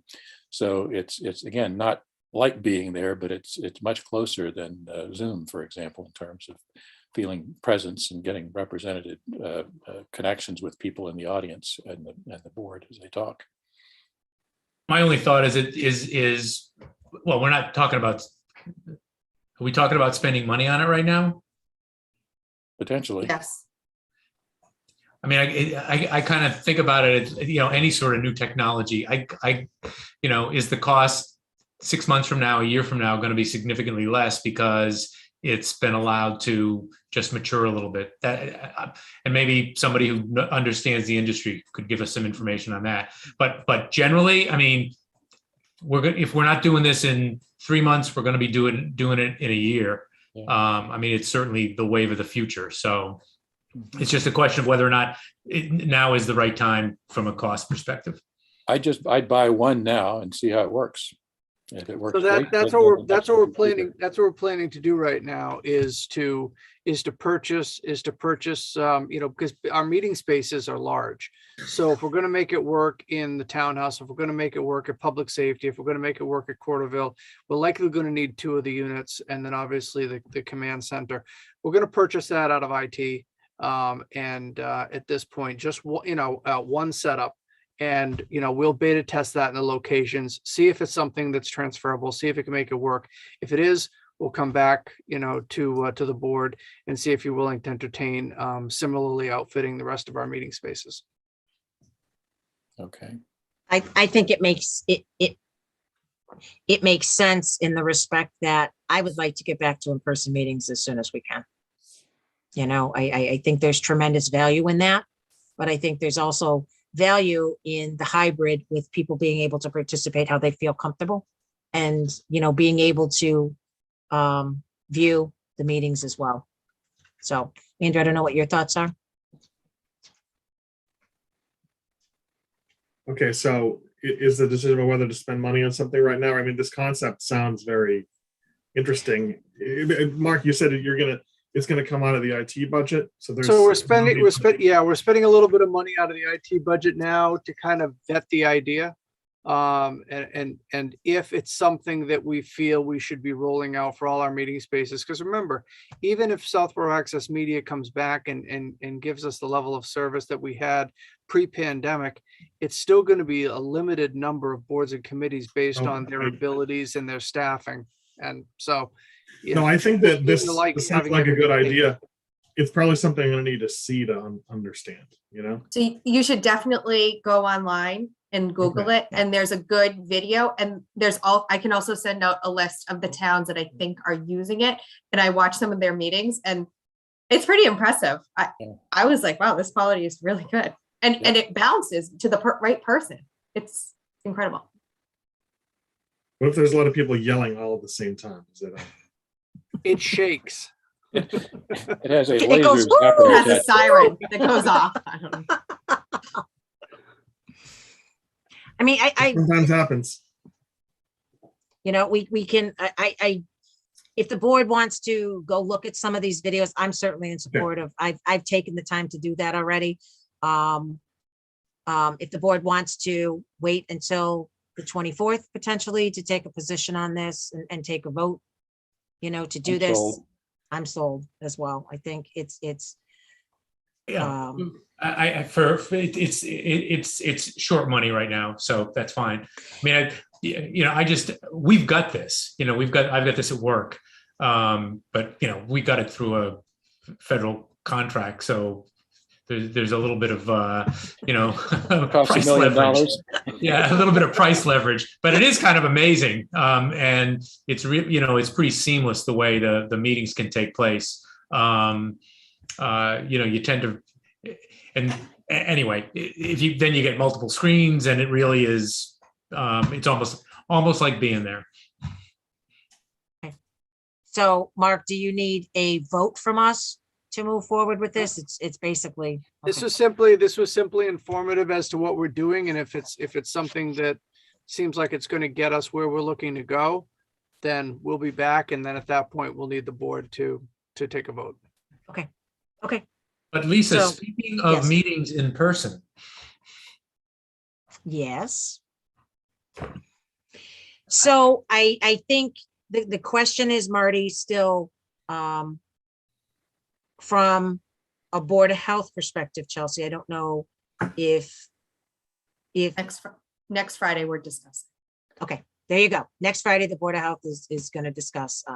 My only fear, Marty, is if they want distancing and some of the topics we have, if we can't accommodate everybody, is my only concern. I mean, I would go back to in person tomorrow. I mean, I will tell you, maybe there is a small handful of places that are still practicing distancing, but not places that I've been going.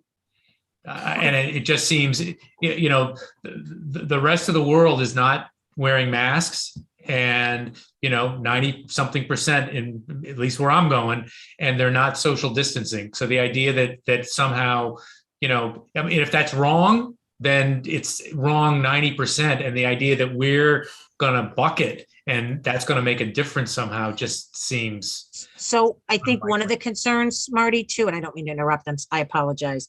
I think one of the concerns is Sam isn't ready to start recording.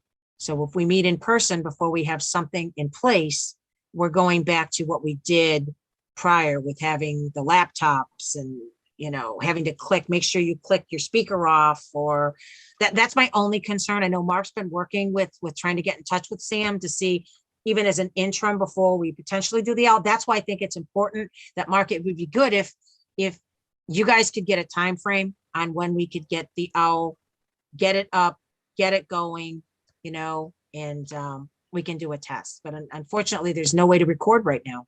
I know, I guess, I get, okay. That's my only concern, Marty, is Okay. the That's public too not bad. being able to rewatch or watch our meetings. Yeah, So, that's too bad. Okay. I think we okay. can order the owl on Amazon, actually. So. Well, hopefully we can move fast, Sam. I would be all in favor of that, no question. It's May 11th, Marty. All right, next up, Mr. Stivers, this is you. Discussion of bylaw amendment for citizens petition. Sam had sent a request over to me to discuss an idea he has with the board. Sam, the floor is yours. Thank you. Given the dance we did around the recent citizen petitions, where apparently, according to town council, it's my understanding that the customary practice of closing the warrant, which would cut off submission of additional citizen petitions or other petitions after that point, is not supported by town bylaw language. And so it seems to me that it would be relatively straightforward to craft a 2 or 3 sentence bylaw to basically codify what has been practiced previously, to say that the select board can open the warrant and close the warrant. After the select board closes the warrant, no additional petitions for a town meeting the next town meeting will be accepted until such time that the select board might, by its choice, reopen a warrant. And at that point, any pending petitions that have been filed will be included in the warrant until the select board then votes to close that warrant. And then you put a limit at the end of that process to say that the warrant can't be reopened any closer than, and I'd look to Mark for this, than something like 10 days or something like that before the date that the warrant needs to be posted. So you don't wind up with an administrative problem in terms of late submissions creating a problem for posting of the warrant. So something that I think is relatively simple there that, again, basically, in my view, would codify the practice, the historical practice. And I think we could actually draft that with town council's help very quickly and get that in this warrant. So that was my proposal. And if there's a problem with that, we could do it later, I guess, for a subsequent town meeting. It seems to me it is helpful to have that process managed. And if it's not inconsistent with what we've done previously, sort of by policy, if you will, I don't see much downside to it. All right, let's start with you, Chelsea. I'm not necessarily opposed to it. I just wouldn't reopen the warrant for it this time around. Well, we don't have to now. According to Jay, it's my understanding, anybody can add articles now before we get it posted. Is that not correct, Mark? So if you, No, just citizen petitions at this point, Sam. So Okay. so if there was a regular item that you wanted to reopen it for, rec commission wanted to open it, or some other department, the board would have to reopen the warrant. Okay, so I could do a citizen petition and get this on, in theory. Good. Okay. Until the warrant is posted. Yeah. As your attorney, I recommend you don't do that. I'm being overcharged for legal advice here, so.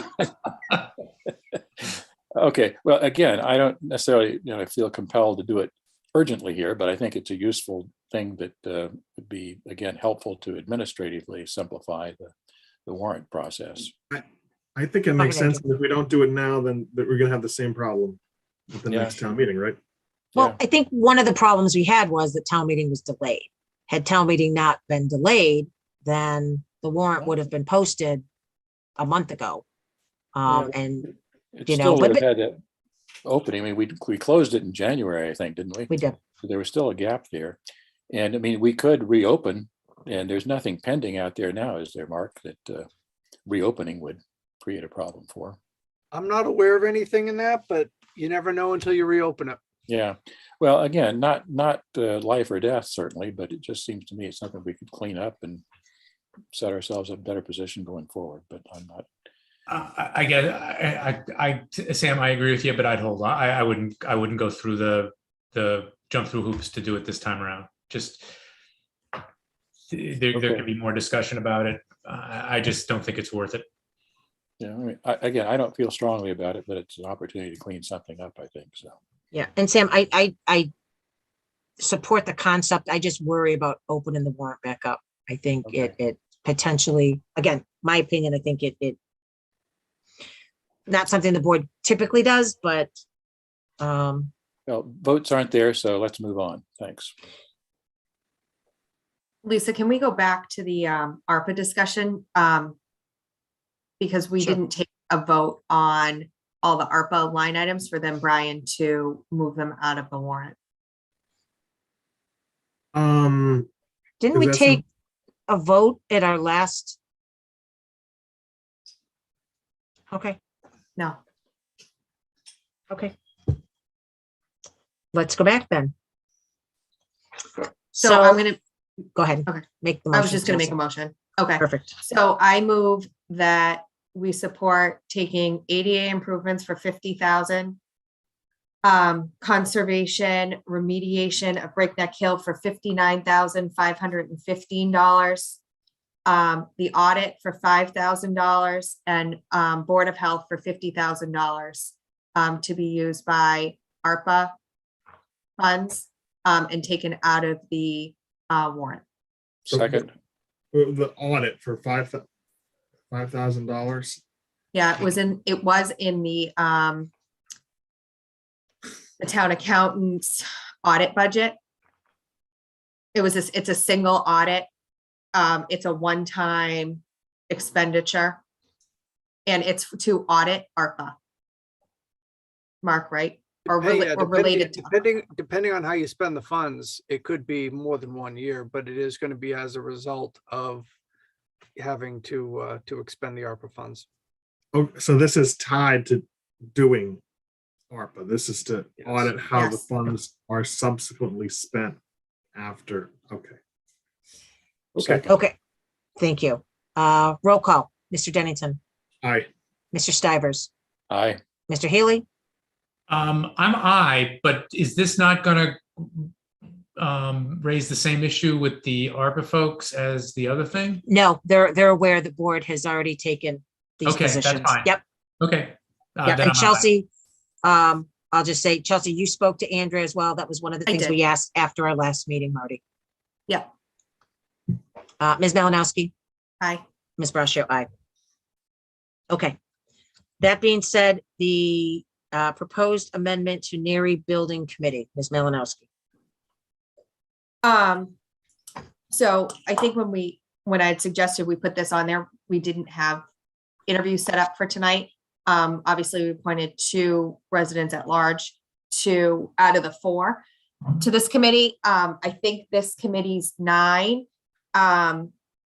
So we could continue to advertise this and amend the charge to be 7 until they're at capacity. And that way they wouldn't have to need 5 for a quorum. They would need 4. I just want to make sure that we're not slowing them down from getting going because we're kind of in limbo waiting for 2 other candidates to step forward. Any other nibbles on this one? People expressed interest? Not at this point. No, not yet, Sam. So why don't we amend to 7 for the moment?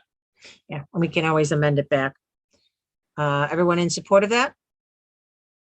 Sure. Marty? Okay, Yes. Marty's got that. You've got that look on your face, Marty. Yeah, but, I mean, it's too bad. I mean, it's a pretty big deal. You know, what's know. going to happen with NERI? It's too bad there's not more expressions of interest, but I also understand demands on people's time. So, yep. Also move. Okay, is there a second? Second. Okay, roll call. Mr. Dennington, Aye. Mr. Stivers, Aye. Mr. Healy, Aye. Ms. Malinowski, Aye. and Ms. Brascio. Aye. I'll be so glad to not have to do that when we get back in public. Okay, that leads us to public comment. If there's anybody in the attendees that would like to speak, please raise your hand. Thank you all worn for. them down. I was gonna say thank you all for hanging around. You're a bunch of troopers, no question. All right, I see no hands. Leads us to Mr. Stivers. Motion to adjourn. Thank you, sir. Is there a second? Second. Marty, I was gonna say, come on, Marty. You gotta Marty, be ready Marty to be wants to done. keep going. I'm just trying to keep Chelsea confused. That's all. All right, Mr. Dennington, Aye. Mr. Stivers, Aye. Mr. Healy, Aye. Ms. Malinowski.